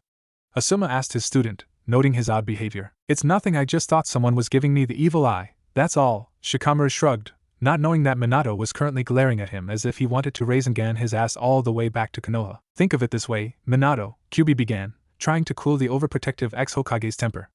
At least she didn't think Naruto's mate was the Uchiha. Minato calmed down instantly. When you put it like that, Naruto groaned as he continued to eat. His parents were so weird. It was dinner time on their 6th day and everyone was discussing different things. Kakashi, Asuma and Tazuna were discussing the bridge, Chuji and Tsunami were discussing food, Sakura and Ino were arguing over Sasuke, who was ignoring them, and Naruto was chatting away with Shikamaru about training. Inari merely sulked. I've finally finished with tree climbing. It's a good thing too. I was getting tired of it. Naruto exclaimed. It took you long enough to get it, though. It's not that big of an achievement, Sasuke snorted. This coming from the team who was having trouble with it too, Naruto shot back with a huff. So much for the supposed Uchiha property. Sasuke's onyx eyes flashed with anger. Watch your mouth, Yuzuru Tankaki, he warned. Why should I? Naruto snapped, the wind outside the house beginning to stir. Sorry, but I'm not like those kiss-up villagers who worship the ground you walk on. I'll say what I feel like. The two temperamental teammates got up into one another's face, glaring and snarling. Ma, settle down you two. Kakashi tried to get the two genin to stop trying to get at each other's throat. They didn't listen. Back off, Naruto baka. Sakura yelled, pushing Naruto roughly, causing him to lose his balance and fall right into Sasuke's lips. The room fell silent as the two victimized stood frozen, lips still locked. I'll kill him! A homicidal Minato roared, out for Sasuke's blood, only to be held back by Kyubi's tails. She was both exasperated yet attracted by the yandame's rage. He'll make a good mate, she purred to herself. Sighing, Kakashi stood up and pulled Naruto away from Sasuke, allowing the traumatized blonde to bury his face into his chest to hide the tears of disgust that threatened to leak out. Kakashi patted Naruto's back comfortingly before fixing Sasuke with a stern look. Obito's cousin or not, you have no right to touch my Otuto, he thought to himself before speaking. We all know that Naruto has a hard time controlling his temper, Sasuke-kun, but I didn't expect that of you, he scolded the Uchiha. Sasuke grunted, sitting back in his seat as Kakashi led Naruto to his seat. Sakura and Ino were glaring at Naruto with feral rage clear on their faces. Ino took out her anger by hitting Shikamaru upside the head. What did I do? The lazy genius complained, rubbing his head gingerly. You didn't control your wife. Ino reprimanded him. Shikamaru snorted. Ever since the Sakuya incident, Sakura and Ino hadn't relented in teasing him and Naruto about being meant for one another. TCH Naruto isn't my wife, he declared before ignoring his teammate and going back to his meal. The dinner continued on in relative silence until Naruto noticed Inari staring at him with an odd look. What? He asked, raising an eyebrow. Why do you guys bother to try so hard? No matter how hard you train, you're still no match for Gatta's men. Inari exclaimed, tears streaming down his eyes. No matter what glorious claims you make or how hard you work, when facing the strong, the weak will always end up getting killed. Everyone stared at Inari, surprised the vehemence of his words. They hadn't expected a disruption like this. Naruto snorted in disinterest. Whatever you say, kid. I'm not like you, he said simply. I'd hate to be like you. You don't know anything about this country and yet you're being so nosy. Inari screamed out spitefully. What the hell do you know about me? I'm different from you. You're always clowning around and acting cheerful. You don't know how hard life can be. Those were the wrong words to say, and it was quite evident to everybody the moment a massive amount of killing intent began to pour off the oddly silent Naruto. His normally expressive eyes were hidden from view. This isn't good, Kakashi thought to himself, preparing himself for whatever may come. That's it, that boy's dead. This time it was Kyuubi who lost her cool as her potent chakra began to run through her kit's chakra coils. Minato's eyes widened in apprehension before he moved to try to subdue his angry paramour. So it's okay for you to act like the star of some tragedy and cry all the time? Naruto growled, his voice nothing more than a gravelly hiss. Naruto raised his head, revealing a pair of slitted red eyes, causing Inari to shrink back in fear. Just keep on crying, you little wuss. Naruto roared in anger as he tried to lunge for the shocked 10-year-old. Minato stopped pinning Kyuubi, materializing to grab Naruto before he could harm Tazuna's grandson. In doing so, he slammed his feet onto the table, spilling food and drink everywhere. Kakashi felt a shock of chakra go through him, and when he looked again, he paled as he saw the transparent form of his sensei pinning an enraged Naruto to his body. Brilliant blue eyes narrowed in concentration. They turned on him for a moment, nodding in acknowledgement before both he and Naruto vanished in a flash of golden light. That was so rude of Naruto! Sakura exclaimed indignantly. Yelling at poor Inari and then storming off like that. Storming off? Kakashi frowned, wondering what Sakura meant. Concentrating, he found residual traces of chakra and realized something. Genjutsu. Naruto's not at fault, Shikamaru said calmly as he picked up the whimpering Sakuya who hadn't appreciated being left behind. Inari went too far without trying to understand Naruto. He hit him where it hurt the most. It's only natural that Naruto would react like that. Inari gritted his teeth once the shock and fear of Naruto's anger had faded away before running out of the room, overcome with emotion. Kakashi watched him leave and moved to follow him before turning to look at Shikamaru one last time. You maybe tried to keep a mask, Naruto, but I have a feeling Shikamaru's going to break through it sooner or later, he thought. He thought back to the sight of Minato but decided he would confront Naruto about that later. Naruto was in no mood to speak to anyone. Minato set Naruto down as they arrived in the room Naruto, Sasuke, Shikamaru and Chuji all shared, where the Hiraishin kunai currently resided. The yandere frowned at the sulking boy before kneeling down so that they were eye to eye. Are you alright? He asked, running a concerned hand through his son's blonde hair. Yeah, Naruto finally spoke.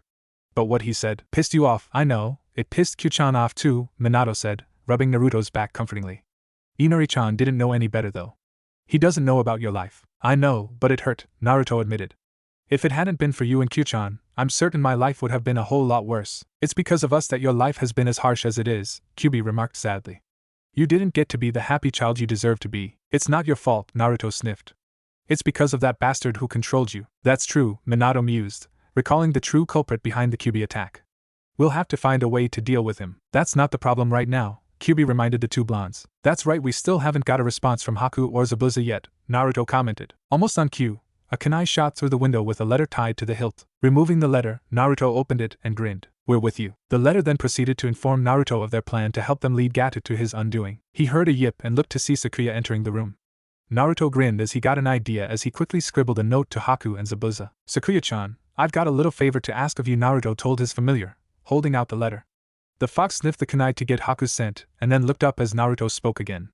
Can you give this letter to my friend? Sakuya yipped in acquiescence before scurrying off with the letter. With the proper training, Sakuya will be a fine mean fox, Minato stated with approval. That she will, Naruto agreed. So for the rest of the night, Naruto and Haku kept in correspondence, ironing out their plan to rid Nami no Kuni of Gato and his band of goons. Meanwhile, Kakashi returned from speaking to Inari to see that Shikamaru and Asuma were playing Shugi, Sakura and Ino were gossiping, Chuji was munching and Sasuke was brooding. Kakashi wasn't sure he liked the look on the Avenger's face. Shaking his head, he thought back to the dinner scene.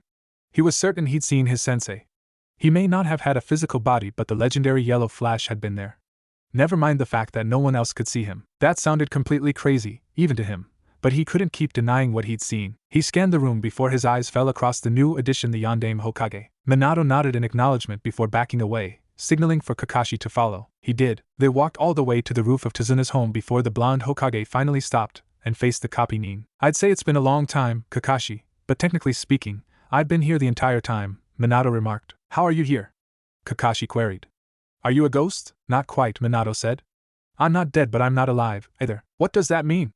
Kakashi frowned in confusion. "I'm sealed within Naruto alongside the Kyuubi," the Namikaze informed his student. "The Shinigami believed I still have a purpose to fulfill here on Earth versus being trapped in his stomach." "Sealed inside Naruto?" Kakashi repeated before thinking about it. It all made sense. Naruto's strange wind and the strange bell test incident all pointed to it. "You've been protecting him," he realized. The Yondaime crossed his arms. "Of course I have. I'm his father, I'm not going to sit around when he's in danger," he said matter-of-factly. "You've been training him too." "It would explain how he's been learning everything that I and the academy teachers haven't taught him," Kakashi mused. "It would have been nice to know beforehand." What was he supposed to say? "I'm being trained by the deceased Yondaime Hokage?" Minato snorted. "We realize that we need to inform you of our situation if Naruto was to get any useful training from you and not something I've already taught him, such as tree climbing. Have we been wasting his time?" Kakashi wondered in horror. "I wouldn't have allowed for that," Minato said. "I trained him in sealing, the family taijutsu, Futon and Suiton jutsu, and getting him used to Kyuubi's chakra." "Kyuubi's chakra?" Kakashi exclaimed in shock. "Isn't that dangerous? It could corrupt him." Minato fixed Kakashi with a reprimanding glare. "Not if done carefully," he said. "I think it's time I started to explain things to you, starting with the truth behind the Kyuubi attack." The yellow flash began to fill Kakashi in on everything, and as he did so, Kakashi's eyes widened in disbelief. In the end, they were left in silence before the masked Jounin finally spoke. "So let me get this straight, Kyuubi is a girl and not evil. She attacked under the control of Uchiha Madara, who isn't dead like we all believed him to be. Not only that, she has accepted you as her mate, and Naruto as her son." Kakashi began, smirking a little at Minato's blush at being called Kyuubi's mate. "Lastly, Naruto succeeded in making Zabuza and his ally defect against Gato, and now we're planning to draw Gato out by a ruse of a fight?" "Pretty much," Minato stated with a sheepish grin at the exasperated look on Kakashi's face. "You've dumped a lot on me at the last minute, sensei," the silver-haired Jounin said. "You hate me, don't you?" "The exact opposite, really," the blonde man shot back with a bright smile. Kakashi flashed a sly look at his sensei. "Why, Minato-sensei, I didn't know you felt that way about me," he teased. Minato flushed indignantly. "That's not what I meant, and you know it," he spluttered before giving Kakashi an evil look. "Besides, I could always tell Irika-sensei about some of your more embarrassing moments while on my team." "You wouldn't," Kakashi stated, eye-wide in horror at the thought of being humiliated in front of his love interest. "It's not like you could anyway." "I'd find a way," Minato said stubbornly. "Who do you think pranked you the day of team assignments?" "That was you?" Kakashi gaped. The yellow flash smirked. "Damn straight. Who else do you think could pull a fast one on you so effectively?" The ex-Hokage declared with a smug smile. "I'll get you for this, one way or another," Kakashi promised his companion, wanting retribution. "I'd like to see you try," Minato challenged arrogantly. "Oh, don't worry, sensei, I will," Kakashi thought sadistically. Sasuke was thinking about only one thing, or rather, one person: Naruto. As annoying as his teammate was, Sasuke knew that Naruto was the greatest mystery he'd come across in his life outside of the reasons behind Itachi murdering their clan. It was eating away at him just as much as the fact that Naruto defied him so much when Sasuke was so clearly superior to him. Sasuke wanted to rip the blonde off his high horse and teach him what his rightful place was, beneath him. That thought made him think of their impromptu kiss, producing an interesting perverted image in the Avenger's eyes of Naruto lying beneath him, vivid blue eyes filled with a mixture of fear, pain, and unwanted pleasure, as Sasuke used the blonde's way the way he believed it was meant to be used. A dark smirk appeared on Sasuke's face as an idea began to form in his head about how he would deal with the defiant Jinchuriki. He would own him and break him, taking Naruto's secrets, and whatever abilities for his own. It was the perfect way to handle feisty blonde. Feeling eyes on him, he turned to see Shikamaru staring at him suspiciously. The Uchiha glared at him, trying to intimidate him, but, to his fury, the Shadow Nin just rolled his eyes. Looks like Naruto wasn't the only problem he'd have to deal with. Chapter 10. It all comes together. The next morning, Team 7 and Team 10 were discussing who would go to the bridge. Naruto was still asleep, having tired himself out planning things out with Haku and Zabuza. Kakashi had told everyone to let him sleep. I'll take Sasuke, Shikamaru and Sakura with me to the bridge. Asuma-sensei has volunteered to stay here to watch over Tsunami and Inari alongside Chuji, Ino and Naruto once he wakes up, Kakashi said, and they split up. It was nearly an hour later that Naruto woke up and subsequently freaked out over oversleeping. Why didn't any of you wake me up? Naruto asked Chuji, Ino and Asuma as he burst out, hurrying to get dressed. Kakashi-sensei told us not to. He said you'd been up late, Chuji explained. Mao, Naruto complained. He headed for the door but Asuma stopped him. Hold it right there, Naruto, you were assigned to help guard Tazuna's family like the rest of us, the Sandame's son told the Yandame's son. You've got to be kidding me, Naruto groused. How am I supposed to help with the plan now? Don't worry, I filled Kakashi in on everything last night. He'll be able to take care of it until we can slip away, Minato assured the boy. Naruto sighed before agreeing. Kakashi and Zabuza clashed as Haku kept Sasuke and Shikamaru busy. Sakura stayed with Tazuna, acting as a guard. Why do you fight so hard for this man? He can't even pay you properly for this mission, Zabuza exclaimed. Kakashi recognized the statement for what it was. Zabuza was trying to see if the copy Nin was in the fold about the plan. Our Yandame once said to abandon your duty is not courageous.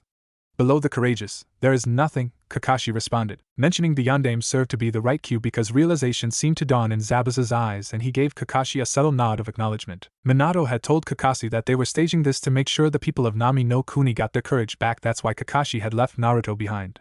The boy had a way of inspiring people as proved by how he motivated Shikamaru and turned Zabuza and Haku to their side. This is so troublesome, Shikamaru grumbled as he dodged as many of the Senbon coming his way. I wish I could have been stuck on guard duty. Quit complaining and try to think of a way to beat this guy. Sasuke snapped at the lazy Nara. Shikamaru shot Sasuke's trademark response back at him as his mind whirled with different ideas on how to deal with their situation. Naruto told me that the boy with the ponytail would pose a problem because he's too smart for his own good. Mixed in with the other boy's arrogant and hot-headed nature, the plan is in danger if they break free, Haku thought. It didn't take Shikamaru long to realize that Haku was not facing them with the intent to kill. Something is not what it seems, the intelligent youth thought to himself. I expected there to be people who would attack, but I didn't think this many, Naruto thought to himself as he and his current teammates fended off the large group of swordsmen that Gato had employed. He heard Tsunami scream and cursed as he realized some of the swordsmen had managed to get to her. Let me take over for a moment, Naruto, Minato requested. A moment? Naruto repeated, sounding confused. It's all I need, Minato elaborated and Naruto conceded. Within the next few seconds, all that could be seen was a vivid golden light and all that could be heard were agonized screams. Finished with his enemies, Naruto rushed to save Tsunami. He arrived in time to see Inari lunging for the swordsmen who were about to kill him. A quick kawarimi was all that was needed to save the two civilians before Naruto's Kage Bunshin did away with the goons. Inari stared at Naruto with an odd expression. You took them out so easily, he gaped. What can I say? I've always got a few tricks up my sleeve, Naruto said cheekily with a wink. I wanted to say I'm sorry about last night. You're not a weakling. You're strong for trying to save your mother. Naruto affectionately ruffled Inari's hair. Inari's eyes widened at the praise and to his shame, tears started to come to his eyes. Damn it, I told myself I wouldn't cry anymore, he muttered. It's alright to cry when you're happy, Naruto declared warmly, eyes shining with understanding. The moment got interrupted by Asuma, Ino and Chuji as they rushed over, finished with the large group of warriors. Naruto, we've got to go. If we were attacked here, the others may have been attacked too, Asuma said. Ino and Chuji, keep watch over Inari-kun and Tsunami-san. The genin nodded and went about their orders. Shikamaru was in his classic thinking position, while Sasuke covered for him. They had tried to run out of the ice dome, and that had failed. Sasuke had attempted to melt the ice with Katan Jutsu, and that had failed as well. Lastly, Haku was way too fast for Shikamaru to be able to capture using the shadows. Have you figured anything out yet? Sasuke queried impatiently. I won't if you keep bothering me. Shikamaru shot back, mind whirring. Sasuke would have glared, but he was too busy dodging Senbon and making sure that none would hit the strategist. He found it was getting easier the more he concentrated, not realizing that he'd activated his Sharingan. Shikamaru recalled Naruto and Asuma teaching him one Futon Jutsu during their training sessions. While Shikamaru wasn't a wind type, it was one he could use relatively well aside from his elemental affinity, water. He then thought back to something Naruto had once told him during the week when they trained together. I'm not surprised your affinity is water, Shikamaru. A calm guy like you is well matched with the element. But you know, a little wind always stirs things up, an uncontrollable force that can't be contained that can even send the calm water into a frenzy or free a contained flame. The wind is just like you, Naruto, Shikamaru thought. Naruto was able to motivate him when he was being lazy and turn the cold Uchiha into a complete hothead, and yet, no one was able to contain his endless energy. He was a free spirit and Shikamaru wouldn't have it any other way. Getting up with newly formed resolve, Shikamaru turned to the now curious Sasuke. On my call, use your most powerful Katan Jutsu, Shikamaru instructed his current teammate. We already tried that, Sasuke yelled irately. Shikamaru glared at him. Just do as I say, the Shadow Nin said. I've got an idea. Sasuke didn't appreciate being told what to do, but if Shikamaru's idea worked fine, he conceded. Shikamaru followed Haku's movements with his eyes, trying to find the right timing to go about his plan. A minute later, he'd gathered all the information he needed. Now!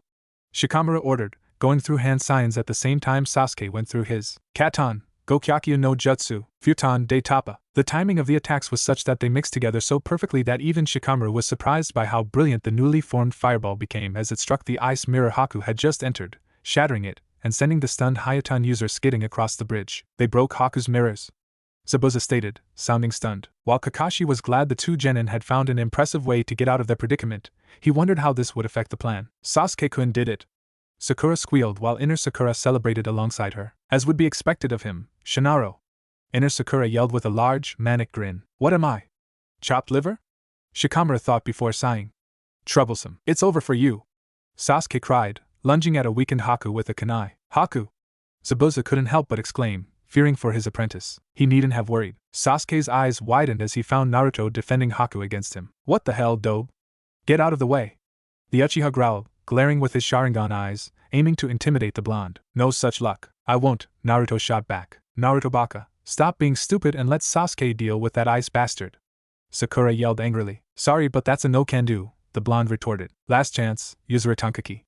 Get out of the way or I'll be forced to move you myself, the Avenger warned. Go ahead and try, Naruto challenged. Sasuke gritted his teeth. Fine, don't say I didn't warn you. He scowled about to make his move when he felt a hard blow to the stomach, courtesy of Minato himself, knocking him out instantly. Naruto, Kakashi, Haku and Zabuza, who were the only ones who could see the yondaime, flinched in sympathy for the Uchiha, but only just. You overdid it too, San, Naruto reprimanded. Besides, I could have done that myself. Minato was completely unrepentant. He deserved it, he said. That was revenge for him kissing you. Sometimes I wonder who's the child, you or Naruto? Kyuubi sighed. Come on, you can't say he didn't have it coming, Minato defended himself. You just wanted to take out your anger towards the Uchiha clan on the only one left within reach, Kyuubi said. You hate the Uchiha clan too, you now, Minato pointed out. Yes, Kyuubi agreed. But the one who will be blamed for your actions will be Naruto. It was only with that little piece of knowledge that Minato finally looked chastised. What did you do that for, Naruto? Sakura screamed, enraged by the sight of the unconscious Sasuke. Naruto didn't get the chance to answer because that was when they noticed the arrival of a bunch of new threats. Gato had finally arrived, alongside countless numbers of his hired goons. Looks like things are getting interesting, Gato sneered, eyes raking over all of the shinobi. Gato, what are you doing here? Zabuza asked, playing his part. The plan has changed, Zabuza. Well, actually, this is what I planned to do from the very beginning. I'm going to kill you and everyone here, that way I don't need to pay for your services and still get what I want, Gato declared smugly. Just as we thought, Naruto thought with narrowed eyes. Seeing the man up close and personal, seeing how despicable he was, really ticked the blonde off. Hiring a normal ninja is way too expensive, and they could betray me. So I hire you, Nuke-nin, instead. You're all so easy to take care of. The ninja fight each other until they're too weak to defend themselves, and then I have them killed. Brilliant plan, isn't it? Gato ranted. To Gato's surprise, Zabuza only laughed. Looks like the joke's on you, Zabuza smirked, making Asuma, Shikamaru and Sakura very confused. We've been waiting for you. With that said, Zabuza, Haku and Kakashi lunged into battle, showing how not tired they truly were. Once Asuma figured out who was the real opponent, he joined as well. As they deal with the goons, Naruto headed for Gato, who was attempting to flee. As he hid himself amongst the fighting mass, he performed a jutsu he and Kyuubi had been working on. Oiroke no Jutsu. Kitsune style. Gato stumbled to a stop as he saw a sultry red-haired woman enter his field of vision, giving him an inviting look. Distracted from the urge to flee by Kyuubi's allure, the businessman was drawn to the lovely demoness, drool beginning to leak from his mouth and blood dripped from his nose. He began to try to charm the amused fox demon with promises of riches beyond her imagination and other enticing offers, not realizing the danger he was in. Kyuubi pretended to consider the offer by flashing a charming smile.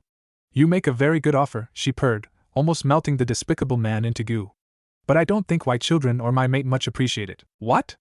A confused Gato asked in confusion before he saw a large group of hostile foxes emerging from the forest, and as a strange shock ran through him, Gato came face to face with a murderous yondaime Hokage.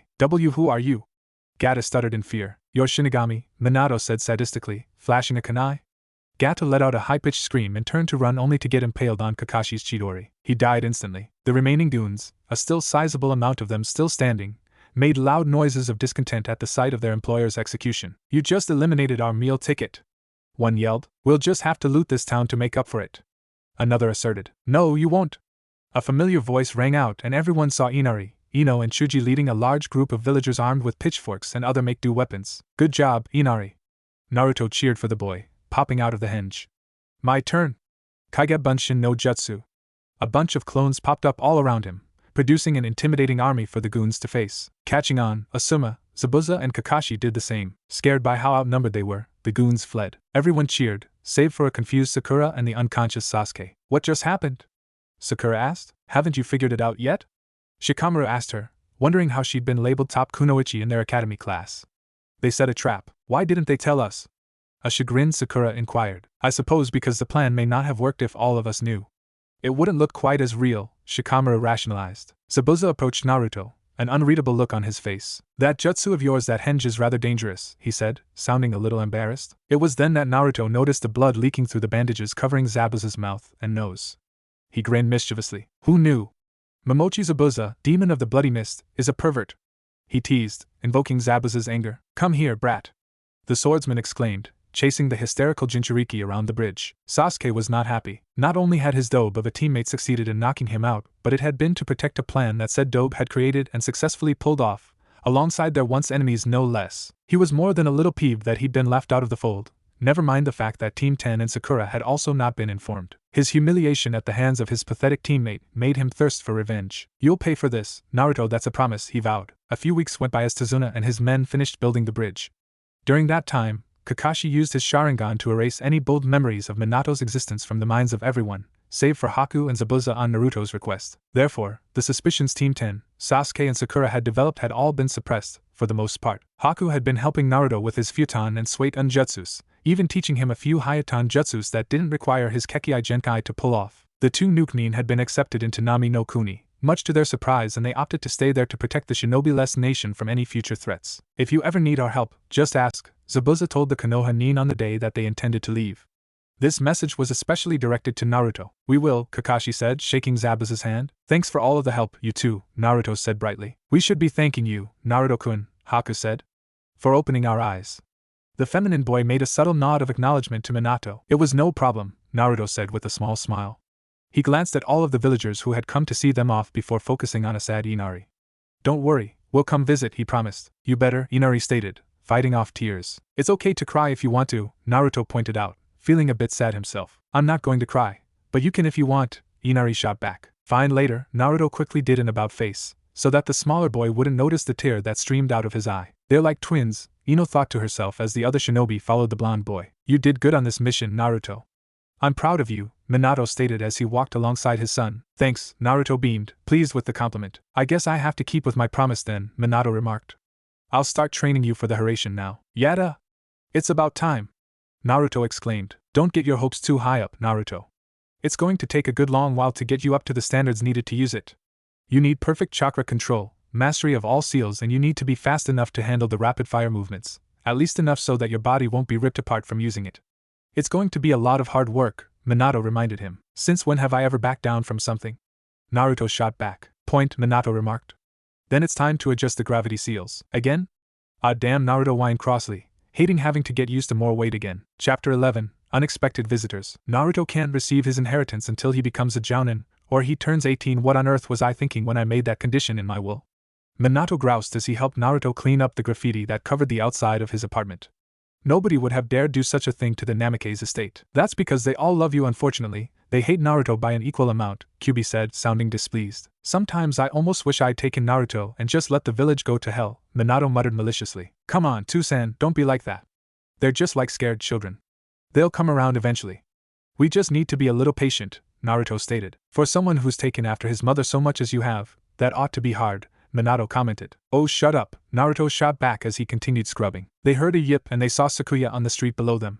She now had a Konoha headband around her neck, making her an official Konoha Nin fox. Kakashi was helping Naruto train her. Noting that she had a note in her mouth, Naruto went down to meet her. What's it say? Minato asked. Kakashi-sensei wants us to meet him at the bridge, Naruto said.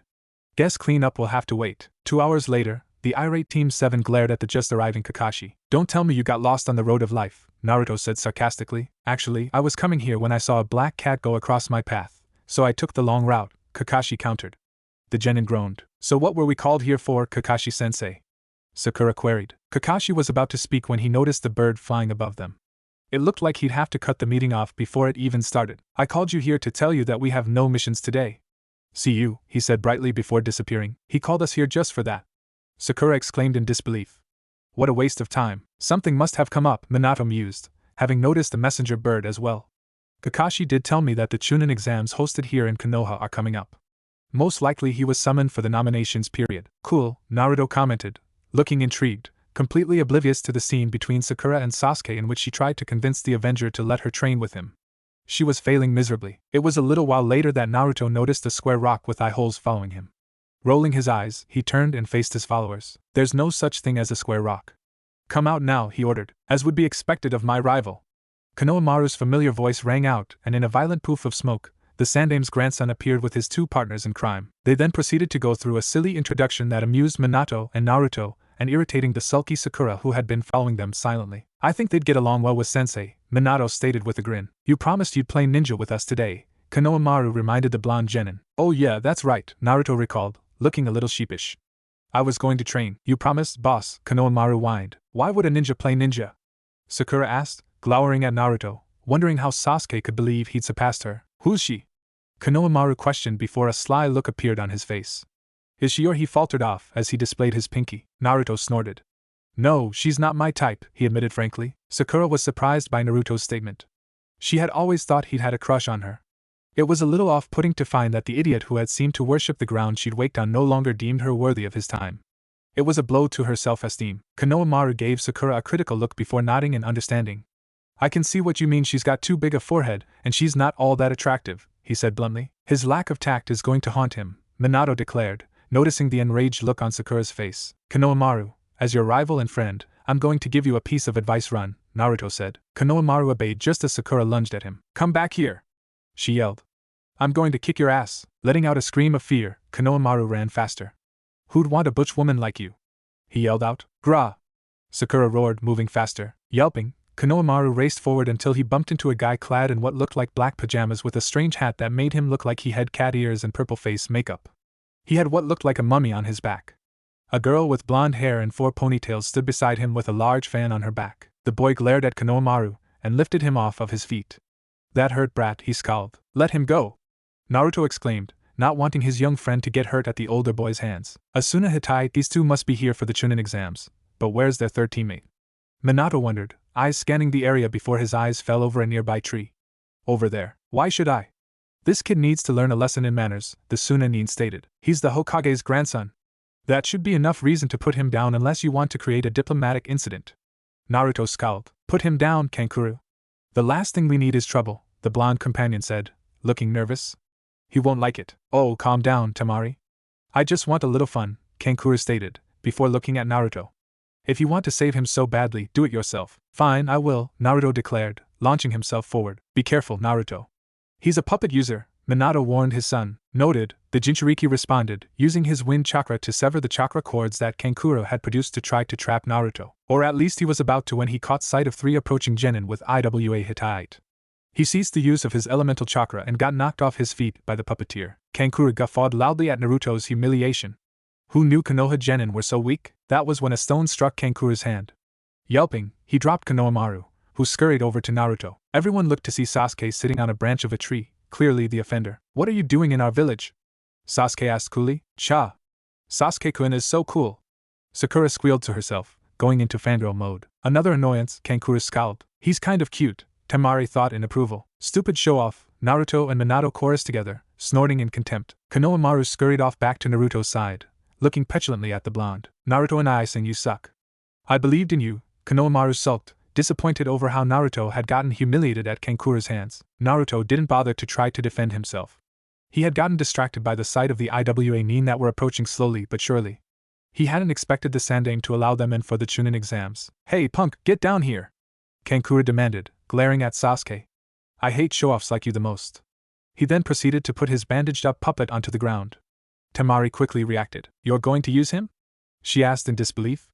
The puppet user didn't seem like he was going to listen to her when a cold voice rang out. Kankuro, stop, the third teammate ordered from behind Sasuke.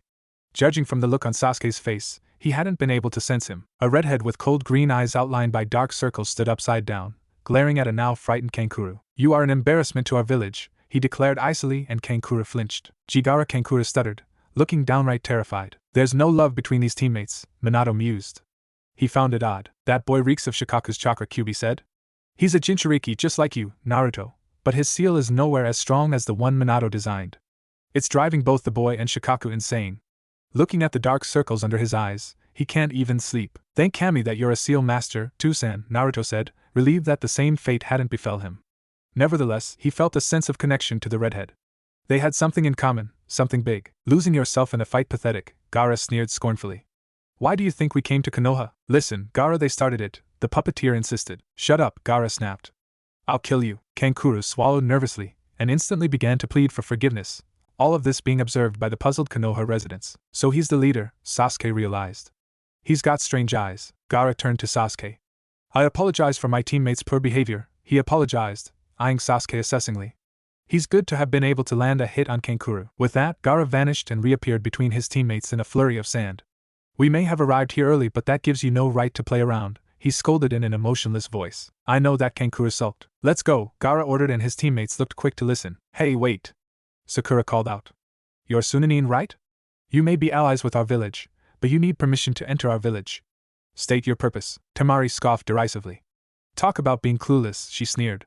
We're here for the Chunin exams. The Chunin exams are happening now? Sakura asked in surprise. She hadn't known that. At that moment, Sasuke leapt in front of his teammates, glowering at the Sunanin. Hey, what's your name? He asked Gaara. Sabaka no Gaara, was the Jinchuriki's simple reply. And yours? Uchiha Sasuke. The raven-haired nin smirked. That was when the group was joined by another group, the IWA team that Naruto had noticed and backed off because of. This is an interesting gathering, a boy with sandy brown hair and hazel eyes declared, eyes raking over everyone before his eyes fell on Naruto. The Namikaze stiffened and glared. What are you looking at? He snapped. You, was the boy's blunt reply as he licked his lips in an unsettling manner. Why? The blue-eyed youth queried. Within a blink of an eye, the boy was within Naruto's personal space, brushing his hand against Naruto's hair. No offense meant, but you have such exotic features. You don't see many blue-eyed blondes outside of the Yamanaka clan. You wouldn't happen to be one of them, would you? The boy questioned. I'm Uzumaki Naruto, not a Yamanaka, the blonde genin said. I'm Tanaka Daichi, the boy introduced himself in return.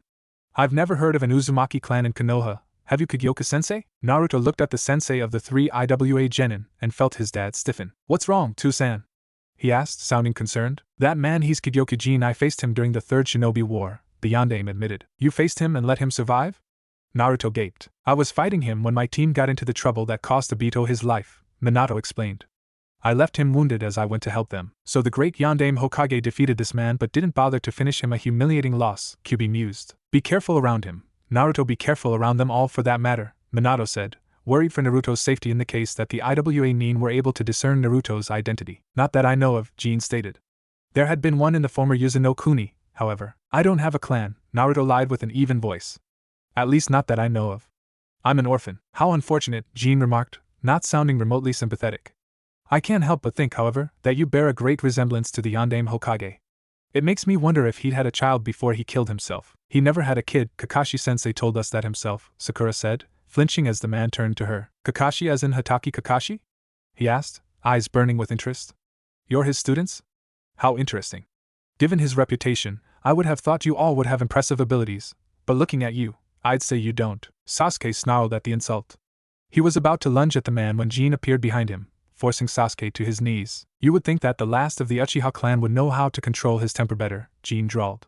Pathetic. The Sunanin were merely observing the situation, too curious to just walk away. Jin proceeded to turn to Naruto, and he was about to approach him when Sakuya burst out of nowhere and stood in front of her mother protectively, snarling in a threatening manner. Naruto turned to see Team 10 standing there, looking surprised at the large group. Sakuya must have been with your mate this entire time, Kyuubi mused. For the last time, Shikamaru isn't my mate. Naruto protested. I never said Shikamaru, Kyuubi said, sounding sly. Naruto flushed as he realized his mistake. Well, who else could you be talking about? Naruto muttered to himself. Seeing that any more attention would prove to be troublesome, the IWA nin backed off. Daichi, Michiru, Osamu, it's time to go, Jin stated as he turned to leave. He gave Naruto one last look. You really do look like the Yondaime Hokage. You have the same striking appearance that he had, Daichi snorted. Save for that horrid orange jumpsuit. Naruto raised an eyebrow at that, ignoring the insult.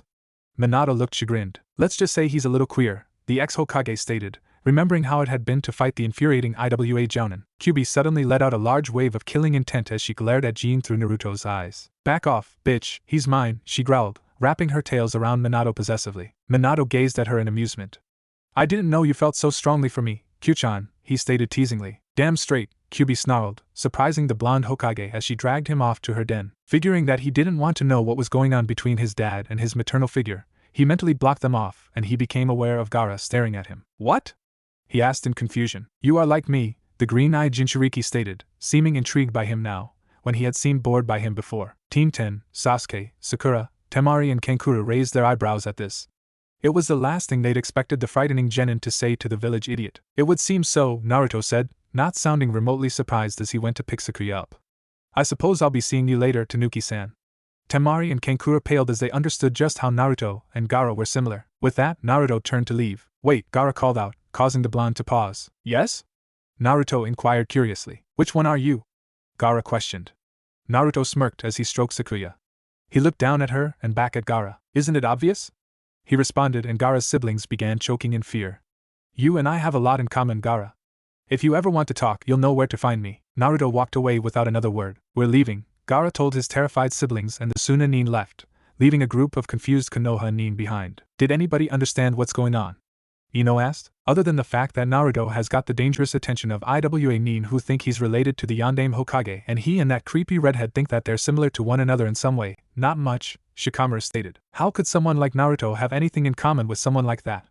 Sakura queried. She still had shivers running down her back from being in Gaara's presence. "Who knows? Naruto has always been an enigma," Shikamaru stated with a shrug. "Ironic for one we all thought wore his heart out on his sleeve. That dope? An enigma?